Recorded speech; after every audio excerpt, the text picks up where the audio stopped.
Bonjour. Le 20e anniversaire du SIAL est pour moi l'occasion de souligner l'apport important de cet événement à l'innovation alimentaire et à l'économie québécoise. Une vitrine pour partager les nouvelles tendances, les nouveaux produits disponibles et pour permettre un transfert de connaissances parmi les différents participants du salon. En rendant possible le contact entre nos entreprises bioalimentaires et les importateurs étrangers, en établissant des liens forts et une synergie entre les différents acteurs des marchés internationaux, le SIAL contribue à l'atteinte de nos cibles de la politique bioalimentaire 2018-2025, Alimenter notre monde.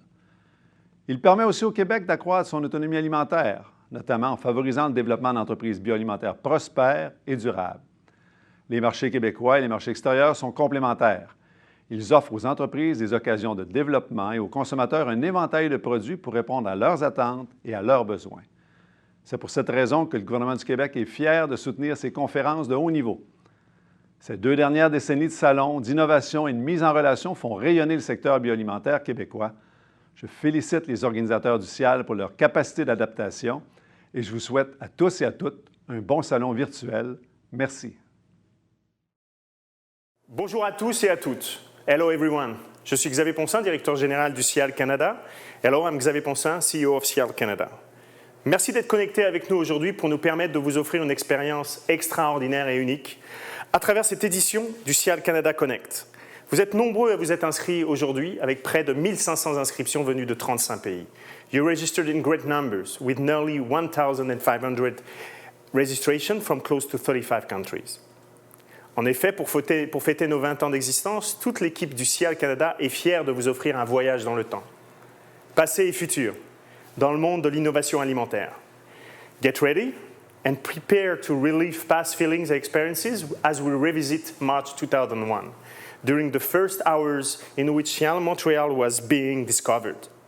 And then travel to 2010, when it transformed into SIAL Canada, which was followed by the show's first Ontarian edition in 2011. In Toronto, that marked the starting point where the exhibition began alternating between Canada's 2 biggest cities, Montreal, North American gastronomic capital, and Toronto, the capital of the ethnic flavors. Gastronomy, ethnic products, innovation. For more than 50 years, those 3 components have been at the heart of the SIAL brand around the world.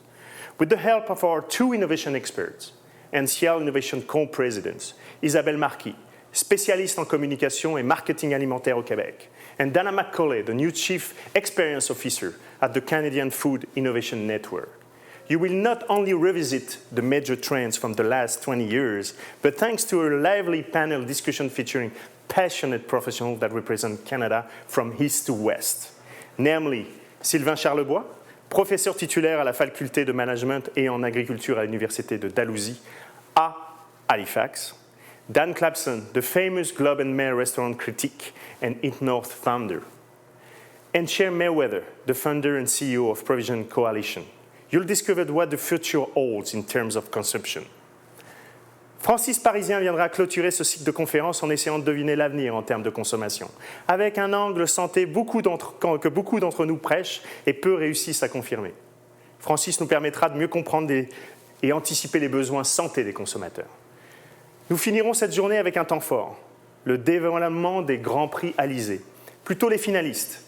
Le PDG du groupe Export, Martin Lavoie, dévoilera les grands finalistes de ces prix qui soulignent l'excellence du travail accompli par les entreprises agroalimentaires canadiennes sur les marchés mondiaux. Avant de donner la parole à Jean-Philippe Gervais, vice-président et économiste en chef de Financement Agricole Canada, qui nous fait l'honneur d'ouvrir ce cycle de conférences sur les perspectives économiques de l'industrie alimentaire, je voudrais remercier tous les partenaires qui nous ont permis de réaliser cet événement. Partenaires prestige. Cette conférence est présentée par le ministère de l'Agriculture, des Pêcheries et de l'Alimentation du Québec, le MAPAC. Financement Agricole Canada, Farm Credit Canada, commanditaire officiel des conférences sur l'innovation, ainsi que l'une des plus belles régions gastronomiques d'Italie, la région d'Emilia-Romagna, qui nous fait l'honneur de commanditer cet événement. Partenaire or, Agriculture Agri-food Canada, OMAFRA, le CETAC, le Conseil de la transformation alimentaire au Québec, Nielsen IQ, et nos 3 actionnaires et fondateurs de la société Expo Canada France en 1999 et organisateurs du Salon SIAL Canada. Le groupe Export, l'Association des détaillants en alimentation du Québec et Comexposium. Enfin, nos partenaires argent, Western Grocer et GS1. And now, fasten your seatbelt. It is time for one of our experts to open this series of conferences. Jean-Philippe Gervais, vice-président et chief agriculture economist at FCC. Merci.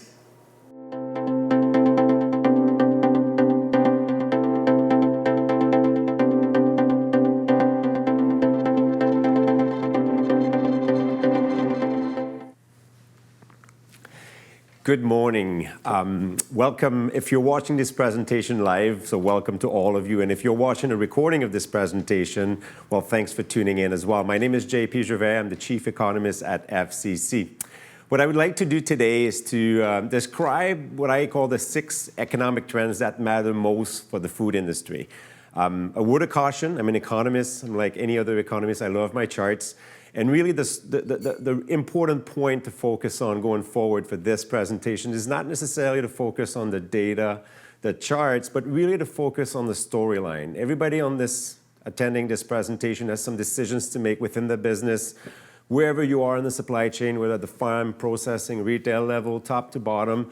And the thing is that understanding the trends really help making the decisions to succeed and help on the profitability side of things. And so really today, the objective is to focus on the trends and understand the storyline that matter for the decisions that you'll have to make within your business. The way that I structure this presentation is to look at the 6 economic trends. And first, I'm going to be taking a very broad view of the economy and speak to the health of the Canadian economy, because it really matters as well from an economic standpoint, the income trends that we can expect going forward. And the focus of the presentation today will be about the forward-looking analysis. So the next 6 to 12 months, what can we expect and what are the things to monitor going forward?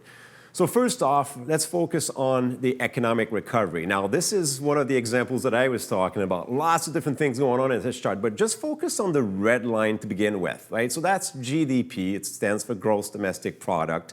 Economists like to make things complicated, but it's just a fancy measure of income. So think of income within your business, think of income of consumers, aggregate all of that, and you come up with GDP. So the red line is the pattern in income in Canada. Point A is where we were prior to the pandemic, so sometime in Q1 of 2019. And you see after the March 2020, you see the huge, significant decline, unprecedented decline in economic growth in Canada. And then we have a little bit of a recovery afterwards, or actually a strong recovery.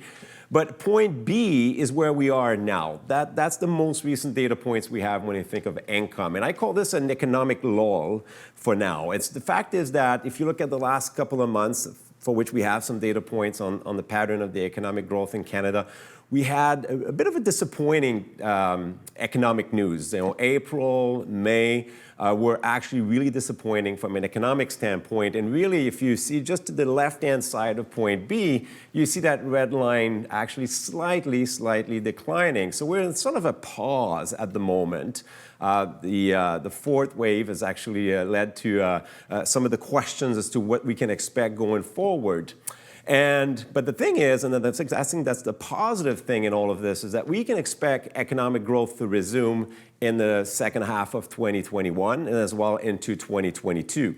Now, the interesting thing from a business standpoint is to look at where the dotted line is and where the red line, which is actual GDP, meets the dotted line. The dotted line is called the natural rate of economic growth. So basically, accounting for everything that we know about economic resources that we have available, we could have expected, I should say, the economy to grow at that pace that you're seeing with the dotted black line. And where the red line means the dotted black line is where we think that full potential will be realized. And you see that approximately, we're looking at point C in the distant future to be around the third or fourth quarter of 2022. And that really matters for one reason, and that's the moment at which you would expect interest rates to come up in Canada. That's the moment at which the Bank of Canada is going to start thinking about normalizing monetary policy and lifting interest rates, and we'll talk about that later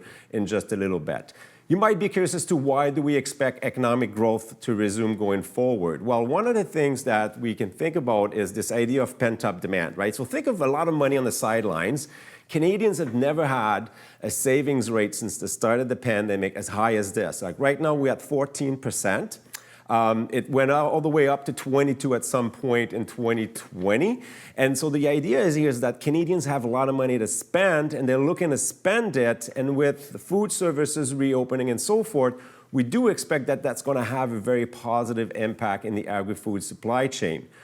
We also know that Canadians have a little bit of room to borrow more money. Not that I would say that it would be a good thing, but nonetheless, if you look at the ratio of debt to income that Canadian households carry, that ratio is actually lower than what it was prior to the pandemic. So given low interest rates right now, we'll say a word about that in just a moment, we can expect that, yeah, there's a little bit more room to borrow money. There's a lot of savings as well to be deployed in the economy.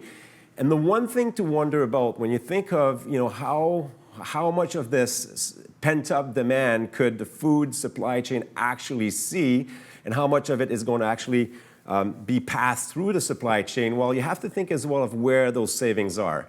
And this is the idea of the pie chart that you're seeing up on the screen. Most of the savings are concentrated at the higher part of the income distribution. So Canadians, some of them with the highest incomes, have a lot of money to spend. And I do think that, if travel restrictions or some form of travel restrictions remain in place, I do think that this pent-up demand is going to materialize itself in the second half of this year as well as in early 2022, and that you'll see some economic growth in Canada. Now, I would say the number one economic water cooler topic, so to speak, is really inflation. The question is inflation out of control? I'm going to answer the question straight up. I'm going to say, no, it's not. Now, food inflation is a different story, and we'll get to that in just a moment. But if you just focus on inflation overall, well, you can actually take a longer-term view of inflation and understand that, yes, we are on the far right here on this screen, yes, we are at 4.1% rate of inflation in August of 2021. That's the most recent data point. But that's the year-over-year comparison, right? So just go back now to try to spot in the chart August of 2020. You'll see that in August of 2020, this year-over-year figure, that is comparing August of 2019 to August of 2020, was actually 0.1%. So if you take that two-year perspective with regards to inflation, at the height of the pandemic in the summer of 2020, we had 0.1% inflation. You add on a 4.1% recently that we recorded. So over a span of 2 years, the rough math basically said that roughly inflation was right dab smack in the middle of the Bank of Canada range at 2%. So really, the caution here is that if we actually are seeing a trend like this that continues into the future for the rest of the year and into early 2022, then I think it would be a reason to be more worried about the inflation trend. But for now, given that we're measuring what's going on right now compared to what it was a year ago at the height of the pandemic, I don't think that this is really an issue to be concerned about, but certainly an area to monitor going forward. Now, if you look at food inflation, I would almost argue that we're somewhat in an opposite pattern when it comes to inflation, right? If you look at the 2020 inflation figures for food, it was really high. I mean, there were a number of different things that were ongoing at the time. We had food consumption patterns that were shifting rapidly because of the shutdown of food services. We had food processing plants as well having to shut down temporarily on both sides of the border because of COVID cases. So really the idea is that in 2020, food inflation was really high. 2021, because we're measuring it against a really high inflationary period in 2020, was moderated, but now it's starting to accelerate a little bit, right? 2.7% on the far right, that's the most recent figure when it comes to food inflation. And so the story is really what can we expect going forward with regards to food inflation, as well as what are the underlying drivers of that food inflation. But before I get to that part of the question, I would like to look at interest rates real briefly, because inflation drives some of the decisions with regards to where interest rates are going to be in the next 6 to 12 months. So the chart you have up on the screen right now looks at borrowing costs on average. The Bank of Canada sets short-term rates the markets, financial markets, are having the most influence on the long-term rate. So if you average it out, you really see that, for 2021, really, there's been no upward trend in borrowing costs that businesses face. Now, there's a but, and that's a big but, because the concern is if markets are worried about future inflation, well, you could see long-term interest rates starting to climb before the Bank of Canada does anything. So the question is, are markets worried about future inflation trends? Well, you look at this chart here, and I'm not going to go through all the theory behind this, but the bottom line is that this is the yield curve, and really the steepness of this curve actually tells a story about what the markets think with regards to future inflation. And the steeper the curve is, the more worried markets are with regards to future inflation. And yes, the curve's a little steeper now than what it was at the beginning of 2021, but you actually see that in September, or mid-September, we're actually a little less steep than what we were in May. So there's really no concern or significant concern right now in financial markets with regards to future inflation. And hence, going back to my argument, I think that's inflation overall in the economy. It's one thing to monitor going forward, just to look at what we can expect for the next few months. Yes, we may actually see inflation remaining high for the next few months, but into early 2022, I would expect those inflationary pressures to subside. And if that's not the case, then perhaps we have to think about higher interest rates sooner than later. The third trend that I would like to talk about is really the trends in ag commodity prices. And then we're getting at the root of what is behind the food inflation trends that we briefly discussed just moments ago. There are a lot of different drivers behind commodity prices, and I'm not pretend that I'm going to be able to cover them all, but I really want to make sure to highlight a few things that we need to monitor, again, thinking about the next 6 to 12 months and the upward on inflationary pressures that may appear in the supply chain, driven by some of the trends that we're seeing at the farm level. So just to level set everything here, right? The orange lines are for different grains and oilseeds. You got corn, soybeans, canola, wheat. I mean, just pick up the orange line in any of these charts. You'll see that prices are actually a lot higher in 2021 than what they were in 2019 and 2020. In some cases, canola is a pretty good example, right? Prices are almost double what they were about a year ago. So there's really a lot of inflationary pressure when it comes to commodities.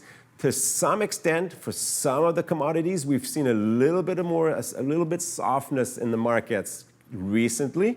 And that's one thing that I would expect is going to continue, but moderately, right? We're not going to see those prices coming down anytime soon. I think we can expect for the next 6 to 12 months that from a commodity standpoint, when you look at crops, that prices are going to remain elevated. Now, shifting the focus onto the animal protein markets, again, same kind of story here, right? Focus on the orange line, higher than what it was in 2019, higher than what it was in 2020. It's true on the left-hand side for the live animals. It's also true on the right-hand side when you look at the cutout, what we call the cutout value. So that's at the value of pork at the processing level. So pork is really high. The story for beef, much of the same. Again, 2021, a lot higher than what the previous years were, especially if you compare it to the last couple of years or even to the 5-year average. So a lot of inflation right now in the supply chain when you look at the commodity. And so what is driving some of that, and what can we expect going forward are the two questions that I would like to talk about. There's a lot of different things going on here with regards to commodity markets. We can focus on weather for sure. Some of the heat waves, the heat wave that we had in Canada over the summer, the dry, very, very, very dry conditions that we had when it comes to the Canadian prairies. All of that contributed to lower yields as well as shrink the supply of available commodities. And when we say lower supply, then we mean higher prices. So that's definitely one of the drivers. You could actually make the same argument with respect to what's going on in the western part of the United States, some of the U.S. plains. Corn Belt states is a little bit of a different story. The U.S. is going to get the second largest corn crop ever in 2021. So it's not true as well to say that, hey, supply is limited everywhere because of weather. There are some areas, certainly in the Canadian prairies, where, yeah, this is going to be really difficult when it comes to the supply available for the next marketing year. But overall, supply is tight. There are some areas as well, though, where you can see that supply is growing. On the animal protein side, I think it starts with China. And let's just take 2 minutes here to understand how much a trend that started out in China actually has an impact on our own prices of animal proteins across the Canadian agri-food supply chain. China, if you look at pork production, China is the largest world producer. It produces 50% of overall global supply, 50%, 50. So that's a really big number. And since 2018, China has had to deal with a nasty virus called African swine fever. And between 2018 and 2020, it lowered its pork production, decimated the herd, and lowered pork production by a third. So if you think of 50% of the global supply, cut back a third of that, you can think that there's a pretty significant gap between what is expected to be available in terms of animal proteins in the world markets and what is the desired consumption. Now, of course, this is not going to be just affecting pork, right? So there'll be more beef demand, there'll be more poultry, because we can't make up the gap that exists in China just by exporting more pork, but we're exporting more animal proteins, both beef and pork here in Canada, to China, to other markets as well. And that contributes to lifting prices that we have here in Canada. There's also, I would say, a domestic story behind this. With the reopening of the food services, Canadians, or the income of Canadians is really responsive to or the demand, I'll put it this way, the demand for animal proteins in Canada is really responsive to changes in income. And as we're reopening food services, that demand is really high. So it's not just a story about supply, it's also a story about demand, both at the global level as well as the domestic level. Demand's really high, and that contributes to lifting commodity prices. And we're seeing some of these impacts down the supply chain. We can talk about the cargo shortages that exist as well. It's actually more profitable for a business in China to bring the cargo empty, or the container back empty into China to save on the time to load the container back into one of the Western ports in the US or Canada, ship it back to China, unload it in China. It's actually faster and cheaper to bring it back empty, because the demand for goods and products is really, really strong in North America. So all of that contributes to lift prices as well. Biodiesel mandates, the demand for vegetable oil is absolutely really strong. Combination of some of the new mandates coming out of California and some other states as well when it regards to biodiesel, which is lifting the demand for vegetable oil, which is lifting the price of vegetable oil. Amid all of that, so a little bit of inflation for sure on the commodity side of things, amid all of that, the food processing sector is expanding, and it's expanding fast in Canada. So sales of food processors are expanding and are quite higher than what they were a year ago or even 2 years ago if we want to compare and use a benchmark prior to the pandemic. Yes, it's been really difficult for food processors at the height of the pandemic. If you think of the first few months, processors had to deal with a shift in the demand for their products because of food services were shut down. So that implied lots of logistical issues, lots of packaging issues and so forth, so higher costs. And so processors were quite resilient in adjusting some of their sales channels to meet that new source of demand. But nonetheless, you've seen that sales were actually down, and that's what's circled on the chart. But if you focus on the black bars, those are the monthly sales, and the shaded black bars are actually forecasts of future sales in the food manufacturing sector in Canada. And this is actually trending up. So I think that's a very positive news. 13% year over year or year to date 2021 with respect to 2019 prior to the pandemic. That's for overall food manufacturing. If you look at meat manufacturing, much of the same story. In fact, the year to date number actually is really closely similar, is identical to the actual overall food manufacturing sales. A similar kind of story. Lots of growth on the horizon for the next 6 months, which I think is really the positive story there when measured in dollars. And I want to go back to that point in just a second. If you look at the seafood manufacturing sales, They're up 14.9%. Again, some of the challenges, a bit of a different story when it comes to seasonality, but the bottom line is we do have quite a bit of sales year to date that are going up, and I think that's a really good story for the food processing sector in Canada. Now, some of these numbers, though, are partly driven by the inflation story. So if I look at inflation at the food manufacturing level, well, this is what the pattern is for food manufacturing inflation. The most recent data point to 11.6 inflation right now in terms of this average selling price for food manufacturers. So that compares to the 13% that I was talking about just moments ago. The 13% is for the year-to-date numbers, whereas the 11.6% is the year over year. So you're looking at a point in July of 2021 compared to July of 2020.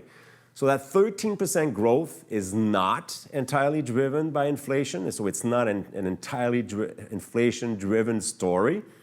The volumes are up, and that's a good thing, and that matches up with the story about demand that I was telling you about at the very beginning. But the reality as well is that the inflation in food manufacturing that's fueled by some of the inflation in commodity prices, some of the other trends as well that do have an impact on food manufacturers. We'll talk about labor shortages in just a little bit. All of that is fueling a little bit of inflation, and you're seeing this in the data here. How does that compare to food retail? Well, retail prices for food is, as I said previously, is 2.7%. But it is starting to trend in the same direction. The one thing I'm going to add here is that the Canadian dollar, or the exchange rate, sorry, I'm just going to go back here. The exchange rate between the Canadian and US dollars do have an impact on food retail prices. And the higher the Canadian dollar is, usually that leads to lower pressures on food retail prices. And so up to very recently, we had quite a bit of significant upward pressure on the value of the Canadian currency, right? We lost value at the beginning of the pandemic, but soon after, just a little bit more than a month after, our currency was on a steady path, gaining value against the US dollar up until the summer of this year.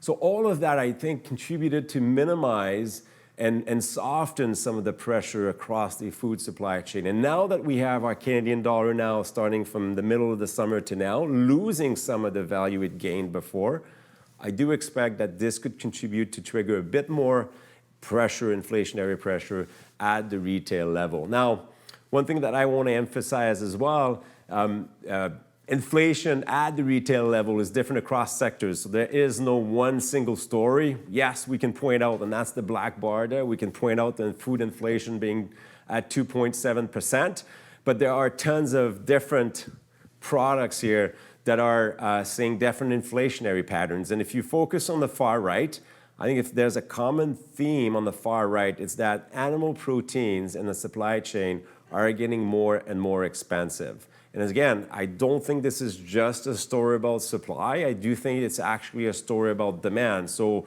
until we're able to unleash all of that pent-up demand and all the savings and the money on the sidelines that has been accumulated during the height of the pandemic, I do think that we're likely to see some of these inflationary pressures because that's demand-driven. It's not entirely supply-driven, although you can see some of the supply effects based off the cost of feeding animals and so forth. But I do think it's mostly a demand story that you're seeing up on the screen. Now, the fifth trend that I would like to discuss is really related to the labor market. I mean, this is pretty well documented that we do have some significant challenges in terms of meeting the growth of the food processing sector, right? Food processors are dealing with a significant shortage of labor across a lot of the different sectors in food manufacturing. In fact, if you compare employment levels across the entire economy, if you can spot the number 4 there, well, that's the number in thousands of jobs. That's a number of jobs that were in June of 2021, because that's the most recent data points we have when it's broken down by different sectors. That's the number of jobs compared to February of 2020, so prior to the pandemic. So 4,000 jobs added since February of 2020. It's not that significant. It roughly amounts to, if you look at an average over 5 years, it roughly amounts to an increase of 1.5% in employment. You can spot also different sectors across the food supply chain, right? If you look at the very, very bottom, you have food services and drinking places, and that's not entirely surprising that this is one of the sectors that has lost a lot of jobs as food services shut down.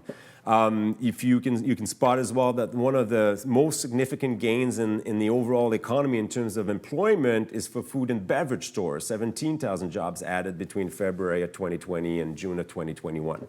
So overall, we were able to add a few jobs, but the 4,000 or the 1.5% gain certainly is not matching up with the increase in volumes that you can actually infer from the data in terms of sales.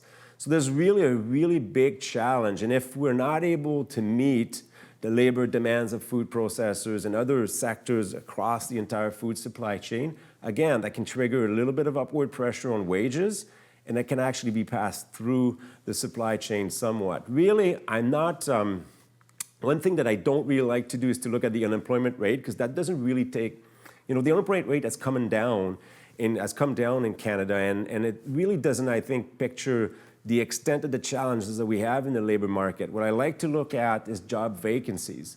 And right now, if you look at the last 12 months, and if you focus on that black line at the top, which is the evolution of vacancies, job vacancies in the food manufacturing sector, they're about 24, 26% higher than what they were a year ago, and they're almost 100% higher than what they were 5 years ago, if you go all the way back to 2016. So job vacancies are really telling a story here of significant challenges. Businesses are doing a lot when it comes to process innovation, bringing a lot of automation within their businesses, but at the same time, we have some significant challenges in finding labor, and if we're not able to somehow find long-lasting solutions that are supportive of profitability, we're likely to see higher wages coming up in the supply chain as businesses are competing to bring in labor, because the demand, again, is driving some of those decisions within businesses, and demand is strong, which means that we need to respond with an increase in supply, and we need workers. And that's, I think, one of the largest or most significant challenges in the industry going forward. The last trend actually looks at food services, because it starts with consumers, and food services are directly connected with consumers. The good news then is that we do have a rebound in food services. There's been a reopening of the economy, of course.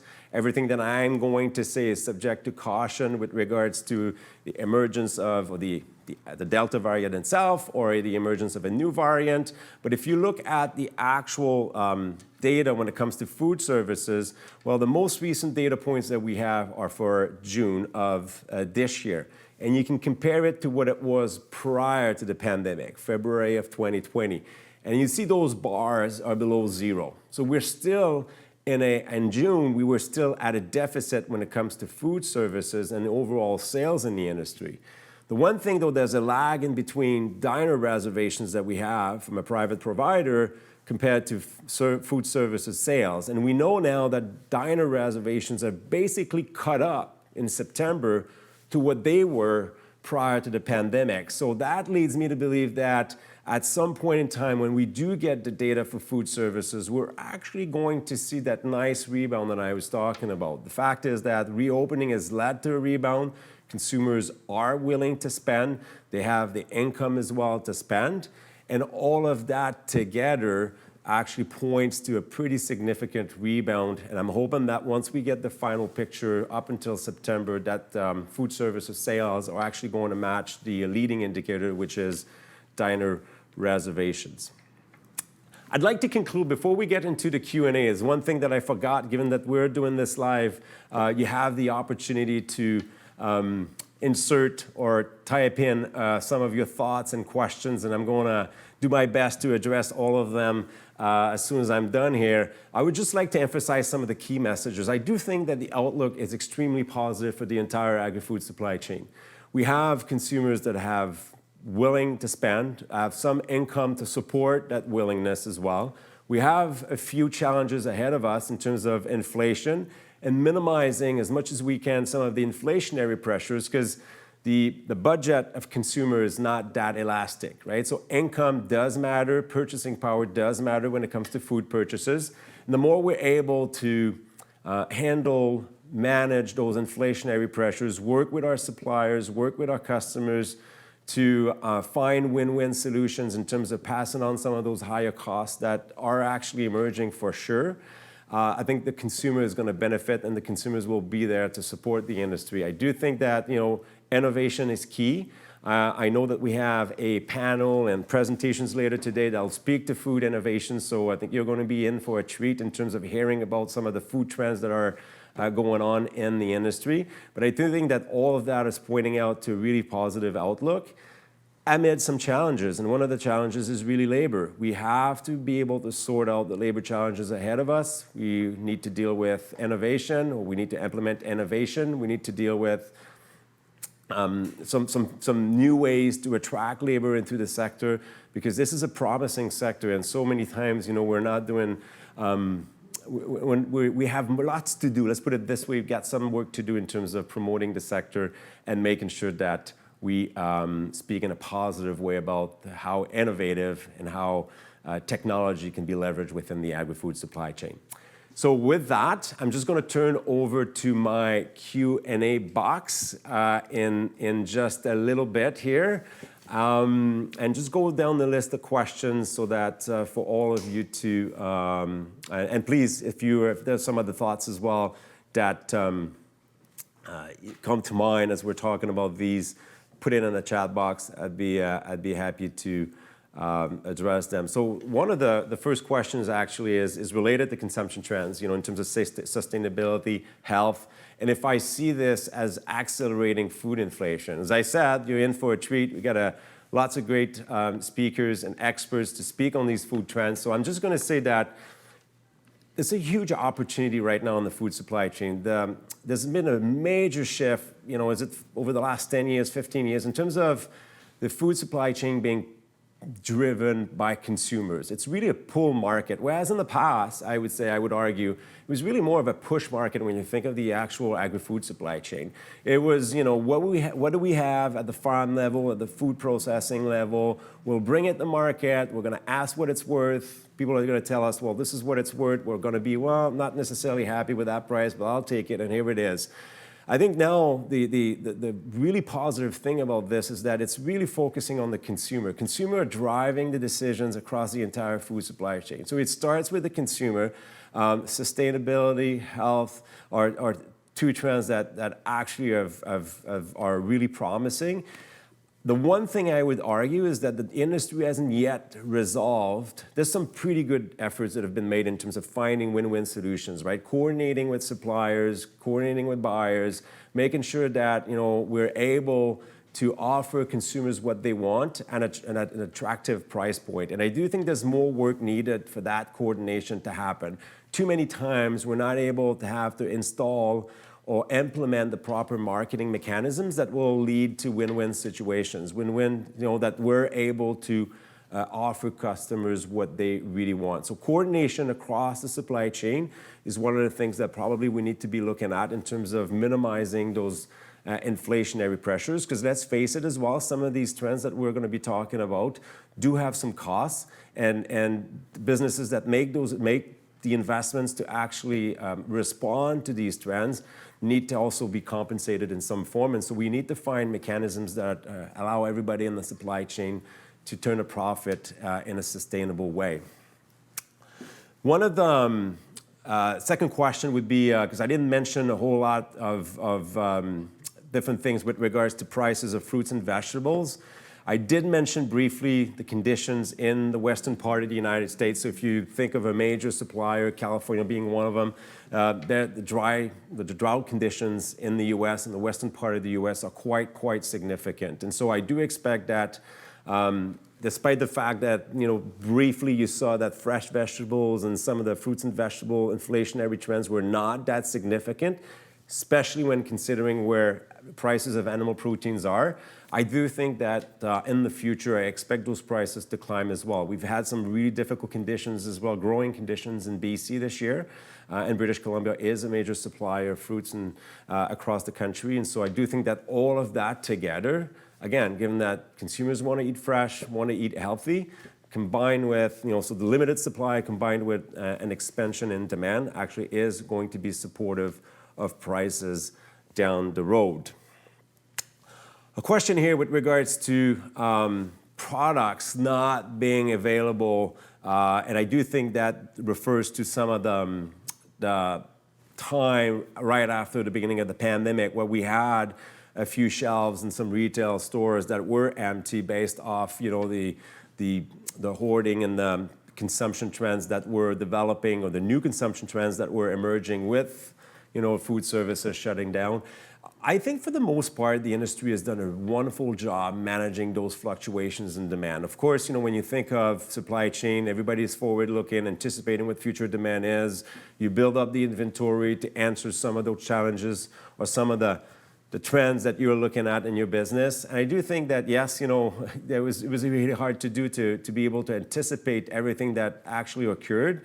But I think that we're slowly starting to rebuild. The thing that hasn't helped, which is really remote from what we're going through here in Canada, but the thing that hasn't helped is some of the excess demand that we've had in global markets. And now you have all of a sudden the export markets sort of fighting and putting a little bit of pressure on the domestic side of things. So Canadian businesses have done a really good job supplying the Canadian market first, but again, contributed to some of the upward pressures that we've seen on prices. And so I do think that for the most part, the industry is ready to respond to some of these consumption trends. And the fact that we're looking at consumption being really strong in the next few months, I don't expect that to cause some significant shortages of products in retail shelves. Next question would be this dichotomy, I would call, between savings as well as borrowing, right? I did mention that Canadians are carrying a really large amount of debt, and that's quite obvious when you look at consumer debt relative to disposable income. On the flip side of that, Canadians have a lot of savings. And so one of the things that could happen is that you see all these savings actually pay down that debt, and there is actually no worry about future debt. But at the same time, we're not, necessarily seeing any of the pent-up demand materializing like I was talking about, right? So that 14% of savings actually doesn't lead to more spending, but it actually just leads to covering some of the debt and paying down the debt that consumers have taken over the years. There's good reason to think that, this could happen. I do think that, though, if you look at recent history, Canadians have been able to borrow money at very, very affordable rates. Rates have never been this low on average. Borrowing rates have never been this low on average. And the outlook for interest rates actually is for interest rates to stay where they are at least till sometime in the middle of 2022. And I would argue now, with the recent economic data points that we've had, that rates are not going to start climbing until sometime in the second half of 2022. So all said and done, I do think that savings are going to be more targeting spending than targeting paying down the debt. And I do think that that's the reason why I'm confident that some of the pent-up demand is going to materialize, that we're going to see consumers spending more when it comes to food, travel. There are still some restrictions with regards to travel. Who knows, again, what the evolution of the COVID situation is going to be in the next few months. But I do think it's a little bit easier for consumers that are looking to get out, enjoy life around a drink or two. It's a little bit easier to do it, domestically around a table at one of the food service establishment that has been closed for a while. So all said and done, I do think that savings is going to lead to more spending and not necessarily bringing down debt. And as I said, though, this is not necessarily a comment towards borrowing more of what I do expect consumers' behavior to be, looking at the recent past, looking at where interest rates have been, what has been the amount of debt that they're households have been willing to carry under the current outlook for interest rates. A question about the impact of higher commodity prices on profit margins of food processors. I do think that this is really an area now that is going to be important to monitor, because I do think that this could be a source of higher price pressures in the short term here, right? If food inflation continues to climb, I do think that would be one of the things that is driving this. Because yes, food processors have seen commodity prices climb. That has been challenging their profit margins. Anything from grains and oilseeds to sugar to you name them, the commodities have been climbing. Now, also, we have to account for the fact that it's not necessarily the case that commodities have a large share of retail prices, right? If you look at a price of a loaf of bread, well, the price of wheat at the farm level has a very, very minimal impact on what consumers are going to actually pay for that price of bread, a loaf of bread. So it does bring a few pressure in the supply chain, and I do think that this is going to be passed through somehow, at some point in time, especially if these last for a little bit more than just the next few months. It is challenging for processors that have to deal with higher commodity prices, labor shortages, higher wages, and as well as implement different processes within their plans to deal with and protect their workers from COVID and so forth. So all in all, I think that there are some challenges on the margins of processors. In some sectors like meat, for example, like animal proteins, those margins are a little bit better than in other sectors. And so it's really a case by case. But I do think that at some point, if commodity prices remain elevated beyond the end of 2021 into early 2022, that at one point that's going to trigger more inflation on the price of food manufacturers, or the selling price of food manufacturers, and trigger as well more pressure on the food retail prices.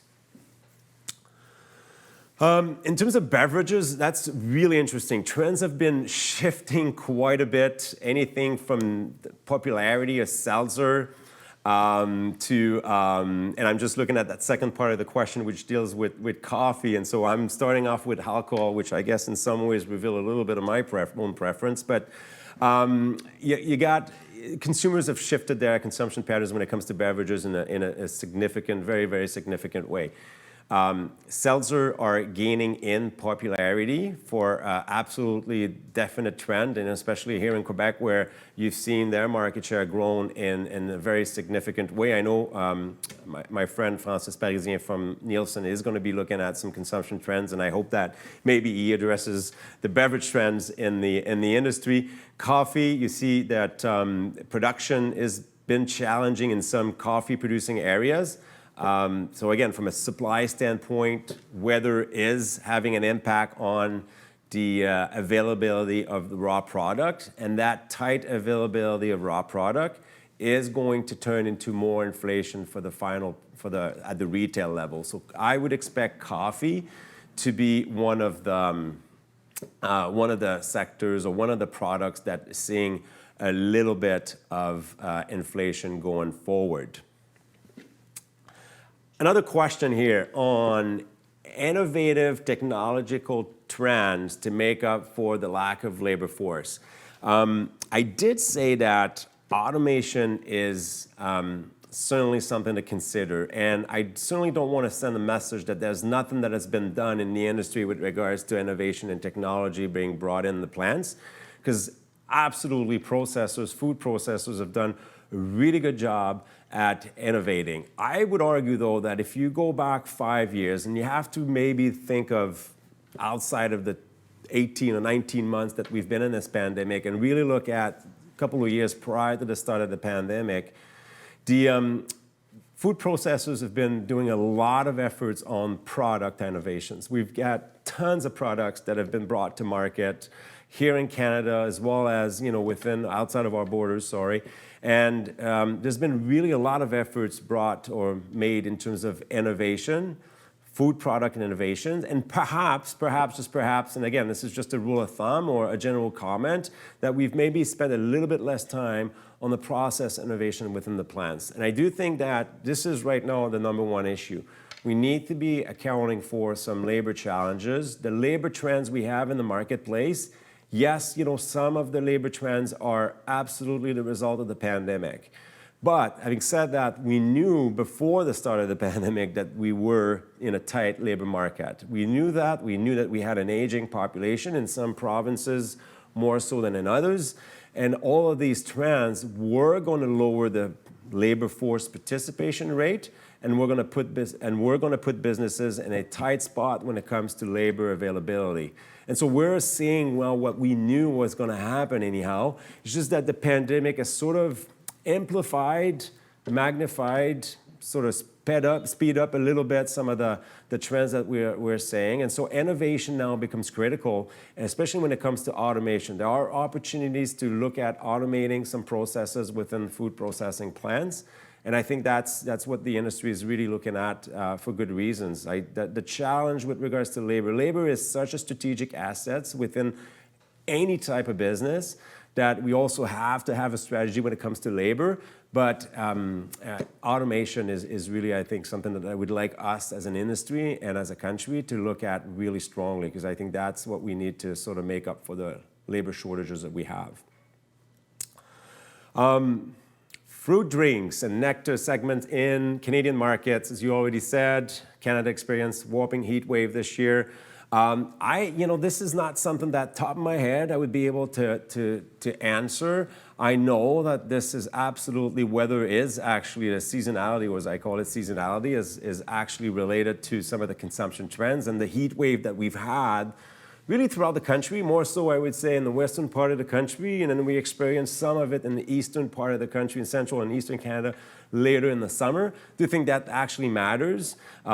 Which brings, the idea of climate change, right? We seem to have more extremes. We focus a lot on the dry conditions right now, for example, in the Canadian prairies and the impact it has on agricultural production. But the reality is we've had, I would argue, 5 years of significant production challenges in the entire Canadian prairies, right? So the last 5 years have been challenging. And so it seems that we have the high and lows that are magnified. That brings more volatility, makes it harder for other businesses at different levels of the supply chain to manage risk. And so on top of everything, we just need to elevate our risk management game when it comes to sourcing, securing prices, sourcing products, and so forth. The price of meat is climbing really fast, for sure. Are consumers, and I just lost my train of thought when it comes to that last question. So thanks so much for bringing it back on my screen. The price of meat has been climbing significantly.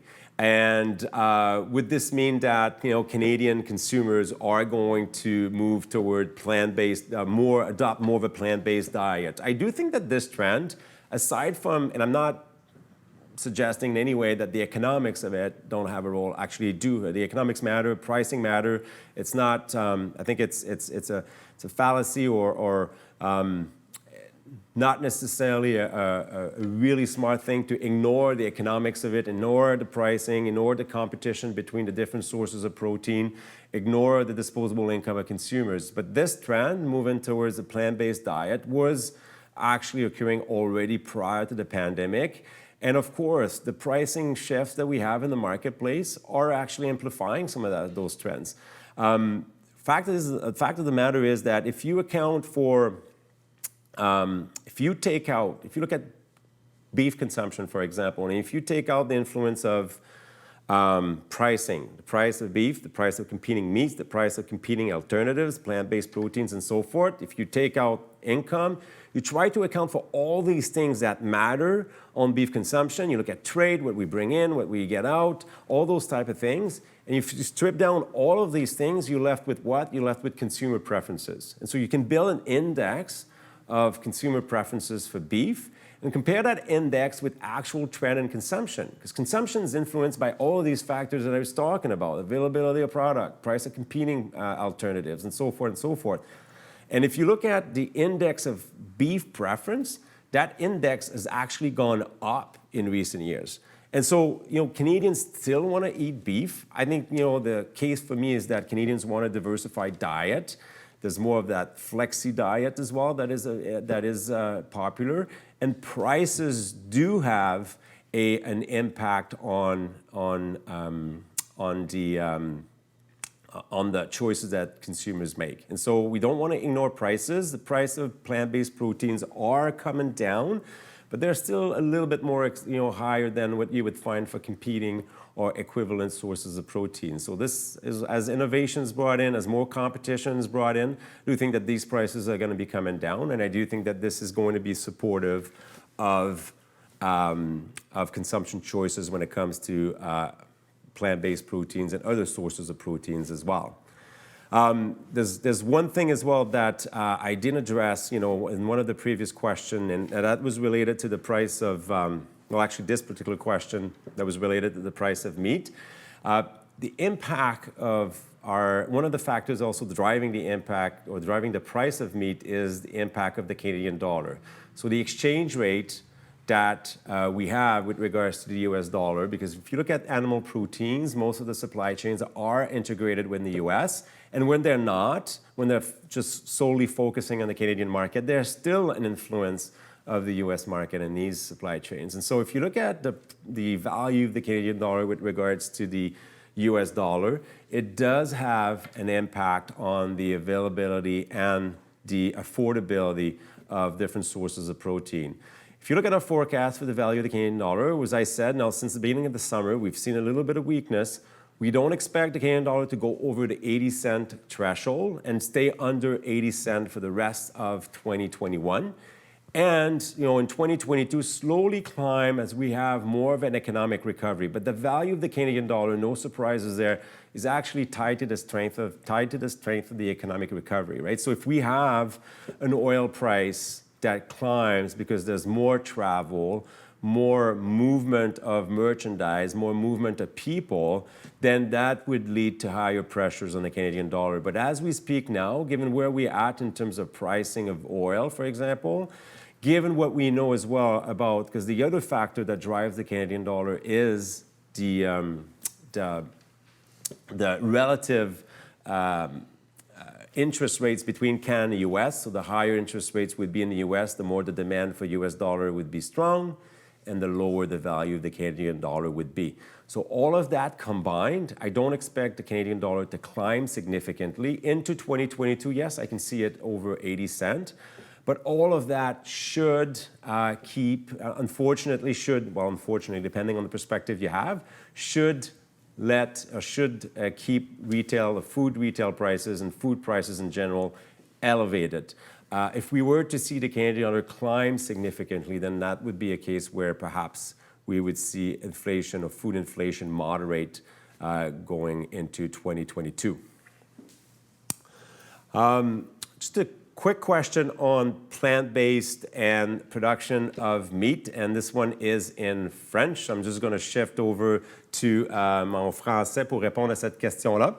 Il y avait une question sur la tendance par rapport à la protéine végétale et celle-ci par rapport à la production de viande au Canada. C'est sûr que l'engouement pour la protéine végétale est quelque chose qui a commencé bien avant, si on veut, la pandémie. Le fait est maintenant que le prix de la protéine animale est élevé. Il faut pas croire aussi que la protéine végétale est immunisée par rapport aux variations économiques. Les variables économiques ont une influence sur les choix des consommateurs par rapport à leur alimentation. Donc, les prix sont importants, le prix des composantes, des substituts. Donc, si on parle de protéines végétales, on peut parler de substituts aux produits, aux protéines animales. Donc, le prix de ces protéines-là a un impact. Le revenu disponible des consommateurs a un impact. La disponibilité du produit, donc tout ce qui est par rapport où le Canada se situe en termes de disponibilité du produit, les approvisionnements provenant des marchés extérieurs et aussi nos propres exportations. Donc, tout ça a une influence sur les choix des consommateurs. Et donc, avec un prix d'une protéine animale qui est élevé, on peut s'attendre à avoir un léger engouement supérieur, si on veut, pour la protéine végétale. Mais je pense que la tendance principale en ce qui a trait à la protéine végétale, c'est vraiment tout ce qui est l'engouement par rapport à une diète diversifiée, etc. Et il y a beaucoup plus de considération, si on veut, pour l'aspect alimentation santé. Et donc, tout ça fait en sorte que ça a poussé à la hausse le développement et la part de marché de la protéine végétale. One last question, perhaps, on consolidation in food processing. the question is whether or not I expect more consolidation in food processing. I do. I do think that, we have, in Canada, we have to take a stand on what is our source of competitiveness going forward. And I can tell you it's definitely not on scale, right? I mean, if you look at some of the businesses we're competing against in the US, for example, it's going to be really hard to compete on scale. Having said that, it's hard as well to deny that there are economies of scale in processing. And so I do expect that, we are going small to medium-sized businesses are going to lead innovation in the food supply chain. But at the same time, I do expect that there will be some more consolidation in the industry, just because, there are scale economies driving the decisions. There are as well the fact that, there is, in terms of, the financial markets willing to support this consolidation. I do think that there is some funding available for businesses that are willing to consider consolidation and merging. And so all of that together, I do think that's conducive to some more consolidation in the industry.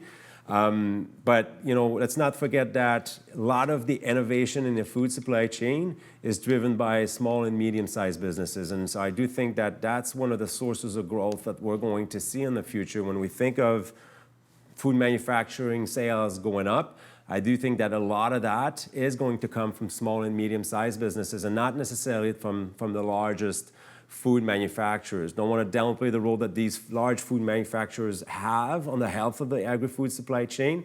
But again, going back to innovation, which is really the number one source of growth to me, from me, I do think that's going to be coming from small and medium-sized businesses. I do think that's mostly all the time that I had today. So thank you for listening in. Thank you for joining us. And you're in for a treat as well in terms of the following presentations, where a lot of the food trends are going to be unpacked and what it means, hopefully looking at what it means for your business going forward. So thanks so much for listening.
welcome and good morning to you, Dana. It's so great to be here. I mean, I'm so happy that we can be together and celebrate the 20th anniversary of this landmark event, SIAL Canada, a landmark event for the food industry in North America.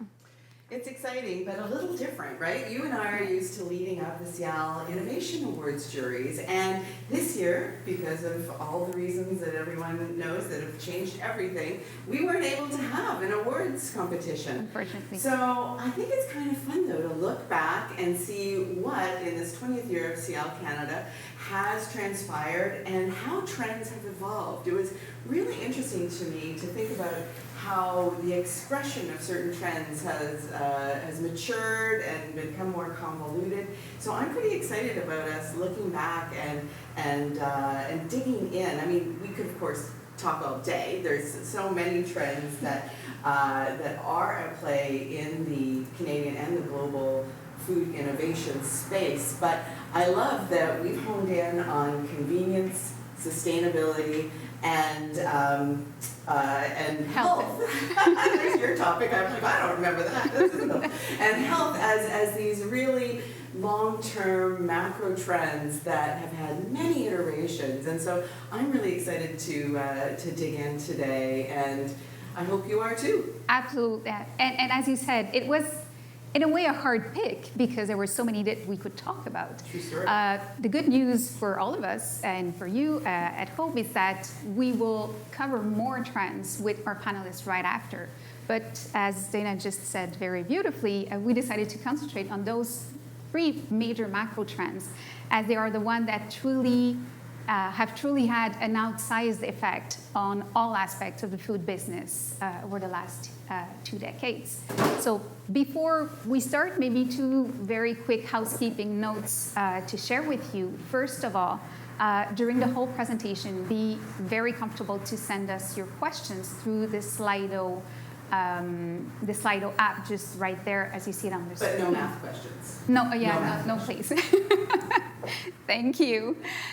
Et pour tous les participants qui sont francophones, soyez bien à l'aise de nous envoyer vos questions en français. Il nous fera plaisir d'y répondre. En fait, il me fera plaisir d'y répondre en français par la suite. And our second and last housekeeping note, we would like to ask you to please take a moment to answer our poll questions. There will be 2 poll questions posted on the second tab that you see on the screen on the Slido app. There should be one presented already, and our first question is, would like to know which of our 3 core trends you think was the most influential over the last 20 years. We will share the results at the very end of the presentation. So that's it for the housekeeping notes. Shall we start with convenience? Yes, I am really excited to get to lead the discussion on convenience. I've been in the food business for more years than I care to admit to this global audience. But the fact of the matter is convenience has really changed in a consumer mindset over that time. And when I look back to 2001, it was such a different consumer. You know, we were still mostly gathering around tables to eat, whether it was at home for dinner or even, you know, eating lunch with our colleagues. We had lunchrooms and cafeterias in most businesses. And that is not so true anymore. You know, we went to start eating at our desks, which was, you know, a big topic. We, of course, started eating in our cars, that whole dashboard dining. And now we're eating pretty much anywhere, anytime that we please. And that's changed the way people engage with their pantry, with their grocery cart. And we see now that instead of buying ingredients, a lot of people buy fully prepared convenience foods that they can just heat and eat. Or, of course, meal kits have just like exploded the last few years. And that's an interesting sign, I think, of how divorced we became from cooking and how cooking skills really diminished in that 20-year period. I remember when the first microwave meals started to come out, no one really cared about what was in them or how healthy they were because it didn't matter. It was a once in a while. It was like, I don't feel like cooking tonight and I'm going to have a little break. Whereas now, they are a staple in so many homes. If you're not getting takeout or going to a restaurant, chances are you think of cooking as heating something up, grabbing a bag of salad, a bottle of dressing, and you cook dinner, right? There you go. So different. And in parallel to that, convenience of meals, and we had this shift in what we thought a meal was. Like when I was growing up, on Friday night you got one can of pop and a small little bag of chips, and that was your treat for the weekend, and or for the whole week actually. And as we saw that change in where we eat happen, it's very interesting to me that we also started to change the times of day that we ate. Of course, hours of businesses expanded, we became more global, the gig economy, kids became so scheduled, and all of a sudden, snacks weren't treats anymore. And now, today, we look for our snacks to deliver solid nutrition and to be part of our meal plan, which is a lot of change in just 20 years, don't you think? Oh, absolutely, absolutely. I mean, our meals are just completely disrupted. It's not anymore a question of breakfast, lunch, and dinner. And as you said, just a nice little snack in between to make you happy, or exactly. I mean, our relationship with food, I would say, has completely changed over time, and the reasons why we will choose or select a specific food at a specific time has also changed quite a lot. Yeah, food, the understanding of food as fuel is really interesting. I'm curious, what product in the convenience milieu, for lack of a better word coming to me right this minute, what stands out for you over the last 20 years? Is there one product that you're like, that changed something for me or for consumers? Yes, well, one thing I have to say is that for me, technology was key, really a key element in the evolution of this specific trend. Mm-hmm. And one example that comes to my mind, and I will move to that right now, yes. The Grok snack cheese product. I don't know if you remember, but this product was a finalist of SIAL Innovation in 2011. And ahead of its time, really. Definitely. And what I think, what I remember from this product that I think is still brilliant today, cheese is a very classic snack. Everyone is having cheese once in a while, but one of the challenges, if I can say, with cheese is that you have to keep it cold or fresh. So most of the time you will see it in the lunchbox of kids, but for adults, it wasn't really convenient. But this company, Gattuso, were able to completely change not only the texture and the way we eat cheese, but everything about it. It wasn't the first cheese snack that we would see on the market, but it was the first time that we would see a snack made 100% cheese. There was no flour, no gums, no fillers, no whatsoever. It was pure cheese, but that you could eat like crackers or chips. It was super fun, super good, and extremely convenient. Briefcase friendly. You don't go walk in, smelling like cheese to your meeting. It was pretty awesome. Yeah, there you go. So yeah, that's the first example that popped to my mind. Interesting stuff. So off to you now. Should we focus on health? Why not? Yeah, and maybe just before, a quick reminder, if you haven't answered our first poll question yet, you still have maybe a minute to do so, and after the second question will be presented. Thank goodness I have you to keep us on track. I'm so excited about talking about the trends. This is why we're such a good team. Great. Well, let's talk about health and wellness. Having scientific background, for sure, this is the trend that by far was the one that I have followed and analyzed the most over the years. And one thing that is really clear for me is that the way the consumers and the food industry see and approach this trend and this topic has changed tremendously over the years, which is good news, I think. Do you think that we've matured and we've got deeper understanding, or are we just more confused because we have more messages? Certainly a bit of both. Yeah. For me, the context and the evolution of science and technology have a lot to do with our vision of health. through food. But if we may have a very quick look back at some of the key innovation drivers for health innovation.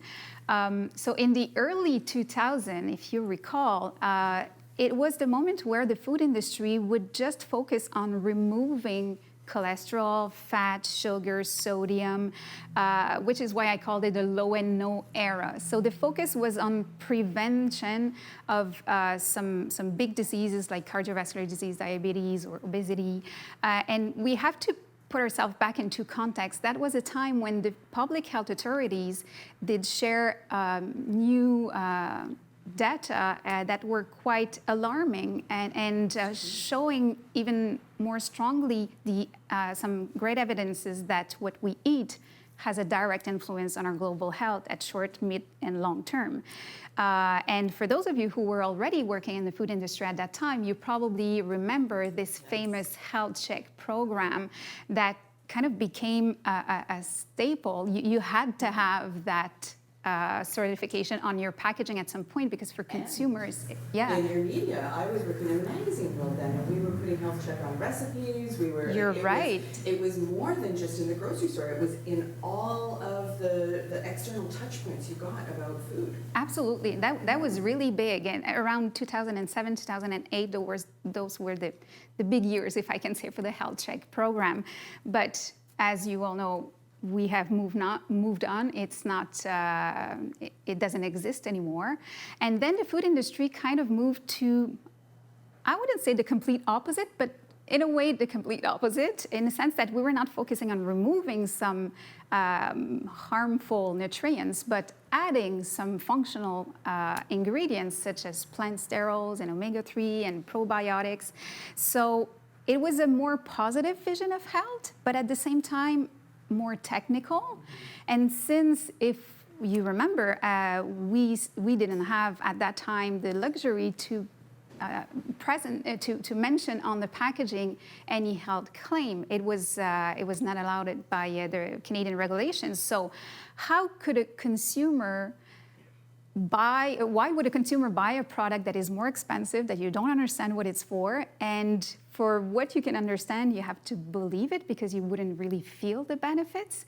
So it was a really hard time, if I can say. Not a very... Marketers were losing sleep. It was really difficult to tell those, and I guess that was the rise of storytelling. It's because it gave you a way to have a longer conversation with the consumer. Yes, definitely. But it was, very medical, very technical. And unfortunately, one of the results of that sad period is that for me, it was a sad period for food innovation, but it made consumers believe that if it's healthy, it doesn't taste good, because most of those products, unfortunately, were not very tasteful or pleasant to eat. You're right. So, there was this conflation of medicine and food, and without them actually integrating, right? Yeah.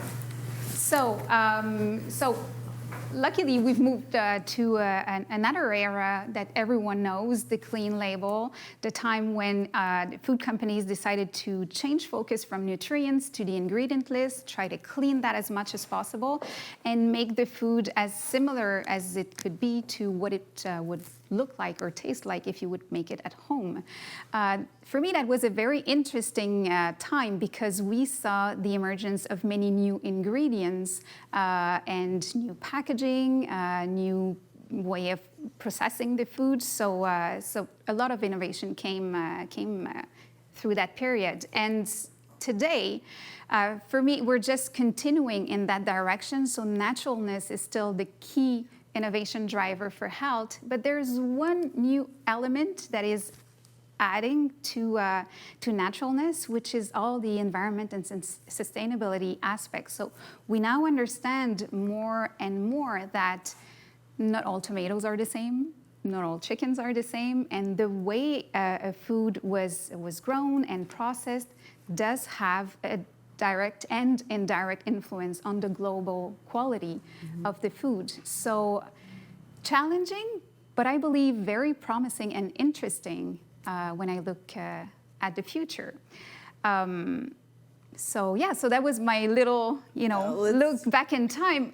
But You did a lot in a short period because it's a huge topic. So it is. Well done. but just before we move to our next topic, there's one thing I think we absolutely have to briefly talk about this trend that is not the talk of the town, but I would say it takes a lot of space in the innovation world for a few years now, which is high protein. Exactly. And the funny thing for me about high protein is that many people do think it's a quite recent trend, but actually it's not the case, isn't it? No, in fact, I call it an echo trend because, it was a fad, the Atkins diet. We all remember when McDonald's was, giving you your food on a tray and, saving money on buns.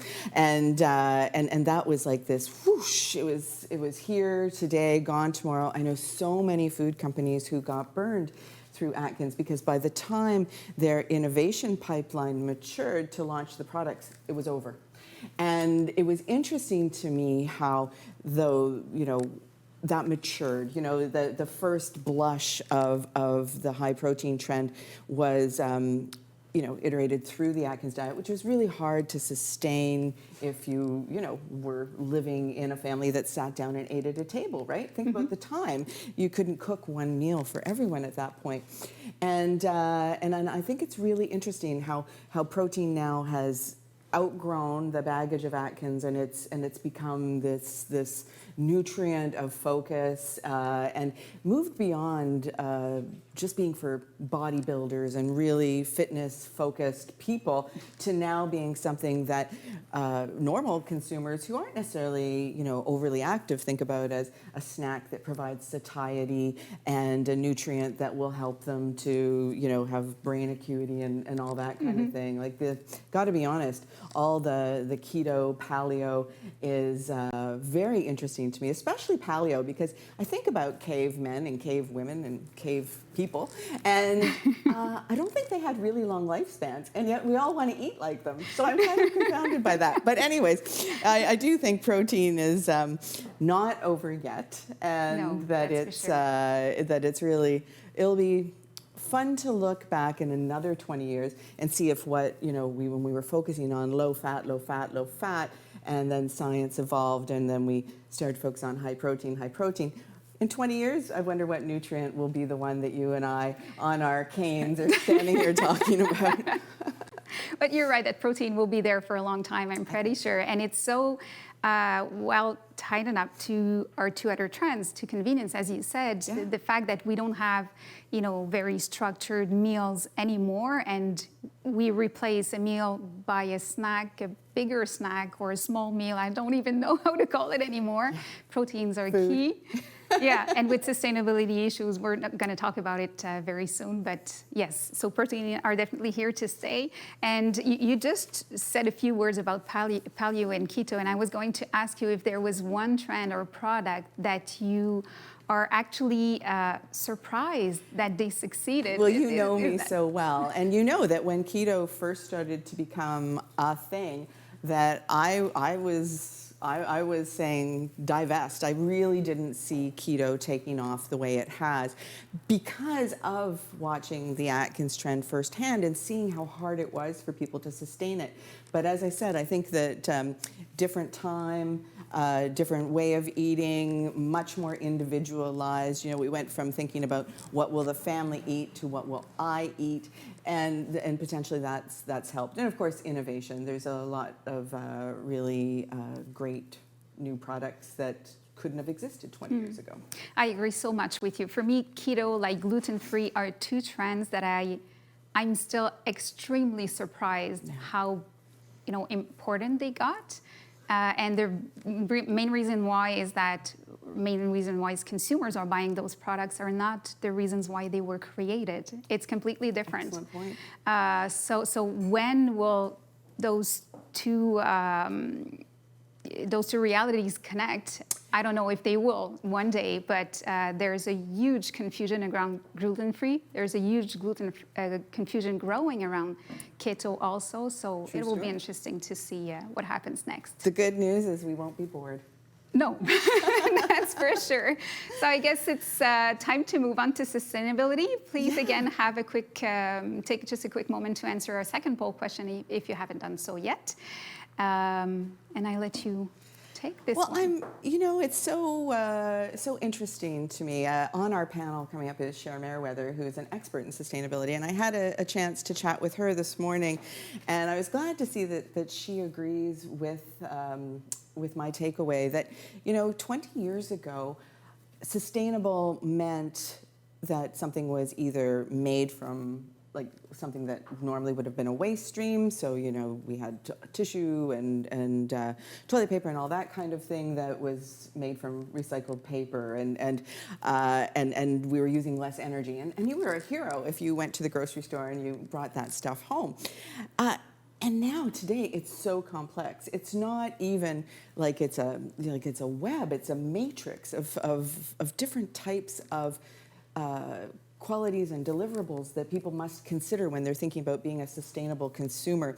And I think that's really, really interesting. I think the way GMOs and ocean plastic and fair trade have become a big part of the equation is really interesting. And organics, which, we were so excited at SIAL when we were able to give out, organic innovation awards because there were so many products. But as you said when you were talking about health, as we started to move into those much more niche ingredients and those deliverables on these very focused, technology-driven types of consumer benefits, all of a sudden the supply chains got less deep, and if there's no organic supplier for some prebiotic or probiotic, well then that goes out the window. But it doesn't mean that the consumer isn't still interested in sustainability. So it's been a real puzzle, like a Rubik's Cube for marketers and food innovators to follow.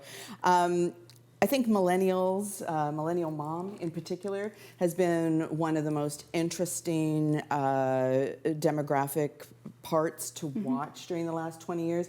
As she matured and, being in that first wave of organics, she really, unlike the boomer mom, who was worried about value and acceptance and just kind of keeping everything rolling at home. Millennial mom wanted to extend her lifestyle to her children, and that for me was the tipping point of when organics and these value-added products that offered the cleaner ingredients, etc., started to get a mass distribution, which was meant that you would have breakfast cereal for the kids in the cupboard, as well as fair trade organic coffee, which, as you know, we've had 3 fair trade organic coffees on our top 10 list over the last 20 years, which is kind of interesting. It might speak to how busy people who run innovation days are. I'm not sure about that. Maybe. But it is kind of an urgent topic for consumers now. Like, whereas in 2001, you were a hero and you felt good about yourself for buying the green products, now you feel badly if you're not fulfilling all of your consumer, and I call them missions purposefully, because we really feel like there's no time and that it's now. And if I buy this product that has less plastic, great, helping the ocean. But then, was the tomato that was grown in California and shipped here that's organic the better choice than the tomato that was grown conventionally on a local farm? And I really feel that, consumers are very conflicted. Do you agree? Absolutely, absolutely. For me, I see sustainability like a multi-layer trend. There's so many aspects to it. As you mentioned, plastic is one element. We've seen the plastic attack events that happened all around the world. I think it was in 2018. Exactly. Yeah. So that was a big thing. Unfortunately, COVID killed all this, or almost. I'm sure it will come back. But all this to say that, yes, there's the food itself, the way it was grown, from where it comes from. Did it travel, 3 times around the globe before it gets in your plate? But also the quality of soil, the water, the air. It's a very complex topic. It's interesting because we went from sort of like empathy. I think marketers had to go from empathy for the consumer. How do I make the consumer feel good? Oh, I'll give them something recycled. Oh, I'll give them something that used less energy. To now, we have to have that, because that's your job as a marketer, but you also have to have empathy for the earth and for the environment, and be able to communicate that in like 3 lines in both English and French on a package. So it's, it's not surprising that technology like QR codes and things are helping us to give people that information at their fingertips. Absolutely, yeah. So what, you and I think, had a great conversation where we were talking about how to distill all this down for people who are leading in the food business. Do you want to share the tips that we arrived on? Because you're very eloquent on that point. Thanks. Well, my pleasure. Well, we could have put way more on that list, but we try to keep it as short as possible. And you won't be surprised to hear our first tip with everything that we've just said. But to our point of view, at this time, at this moment, no brand can afford not to care. Notably because it's a topic that is of concern for every single human being on Earth. So it's not, it doesn't belong to Canada, or it's not more or less important here. And even though it might not be super top of mind and super clear for every single consumer, we all have individually and collectively to do something about it. So that's our first point. This being said, we must acknowledge that, again, it's a very complex topic. And as I like to say to many of the manufacturers that I had the pleasure to work with, don't try to be perfect, but be real, be authentic. And be improving, right? And show your journey. Say, my carrot's over there. I don't know how I'm getting to it, but I'm going to get there, I promise. Exactly. Right? And I believe, and I feel that more than ever, consumers are happy to, jump in the wagon and walk that journey with companies and with brands. So don't try to do it all. Smaller steps, smaller but not just simple, but I mean meaningful steps for your brand, which is extremely important.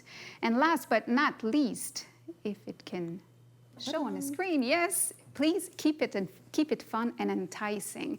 I hope so much that we're not going to do the same mistake as we did with health, making it heavy and technical and scary at some point. And some brands are actually doing it very well right now, but if all brands can keep this topic as fun and enticing as possible, I think there is a bright future for this trend, as there is just so much to do.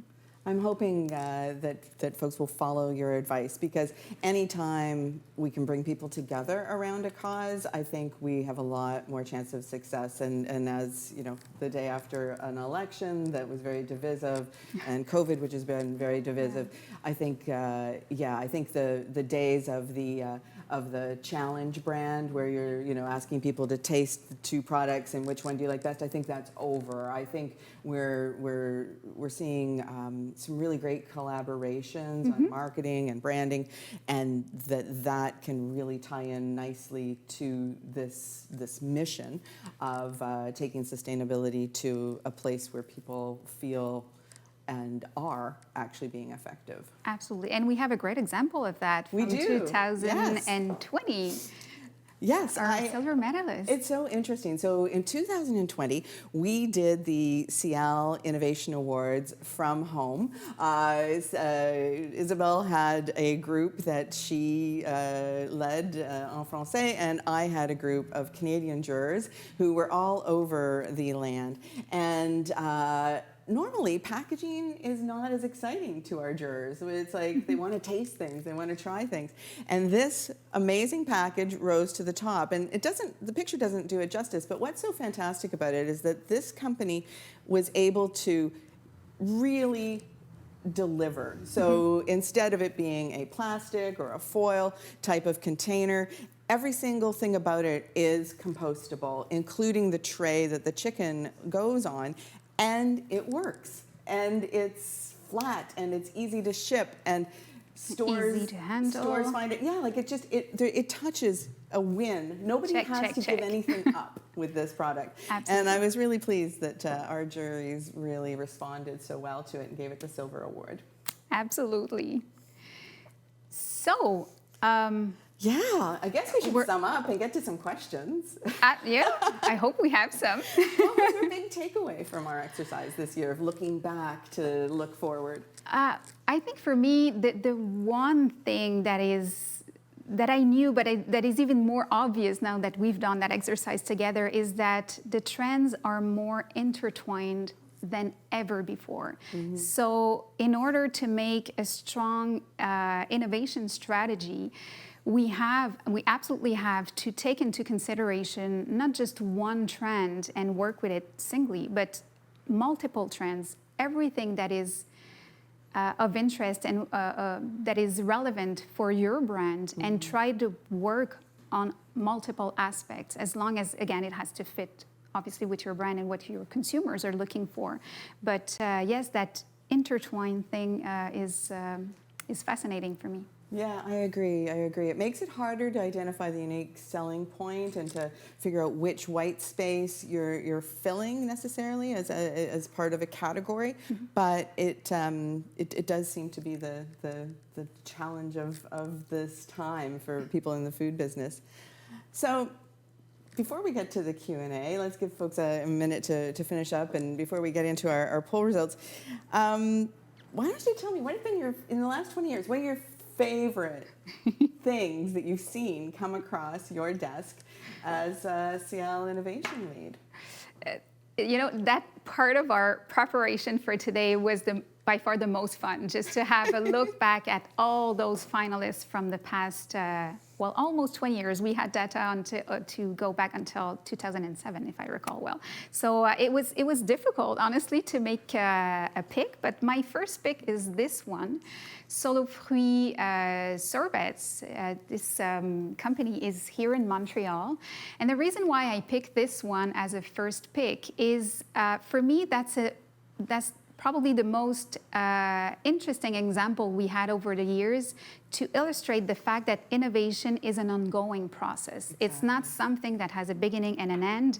And Solo Fruit actually won the gold medal in 2010 for being able to make organic sorbet made of only one ingredient, which was fruit puree, no sugar at all. And I don't know if you've ever tried to do that at home, but it's difficult. Sugar is absolutely, we thought until they did it that it was an absolute necessity in order to achieve a texture that was not ice. Exactly. Yeah, it was amazing. They did it, and the product was absolutely beautiful.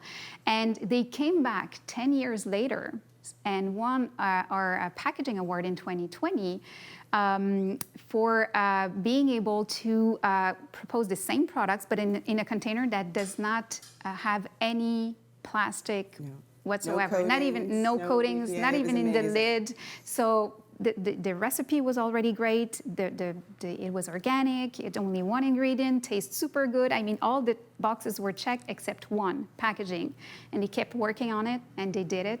So that's my first. Well deserved.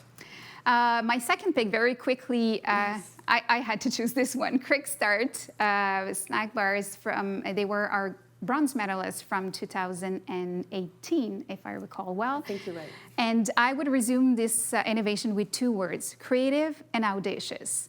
Very audacious. Are consumers ready for crickets and insects? Probably not. No. Or I should say certainly not. But at the same time, we have to start. We're 5 meters into a 100-kilometer journey on that one. There you go. Well, for me, this is like sushi. I mean, it was just a long time in acceptance. But they did it, and they did it well. It was the flavors were very original for a category that is usually very classic, and they didn't hide that very specific element that it contains cricket powder when you see that brand name, so they were audacious. And my last pick is this one. This was not a winner, actually. It was one of our finalists, yes, in 2019.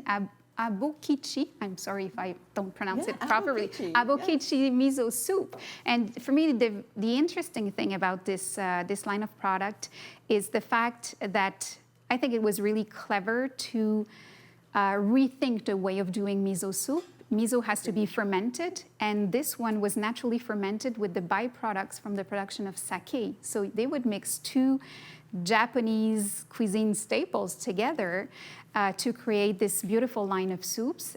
So for me, it's clever, it's relevant, and it also showcases what a big part of the future of innovation is, which is upcycling. What are your picks? Quickly. Well, yeah, I want to get some questions. So I loved Kitchen Love's shelf-stable meals. I was so dubious when I saw them. Like you were talking about, there's innovation at every level here. They've got a way to package cauliflower and quinoa and salad ingredients that you can eat without having a refrigerator, and that comes with a spoon and all that stuff, and it actually tasted good. Blew me away. I had no expectation that that product would live up to its brand promise. The next one for me was this maple water. This was the first time we saw maple water, and the first time I heard about how maple, birch, and other tree saps could actually replace energy drinks and be more hydrating than Gatorade, et cetera, the traditional ones. So I wanted to call them out because now, of course, we see all kinds of sap products being sold at any old convenience store, and they were the pioneers. And then the bottle was just so beautiful. Bottles, yes. I know it's not a packaging award, but still we have to mention it. No, but for beauty.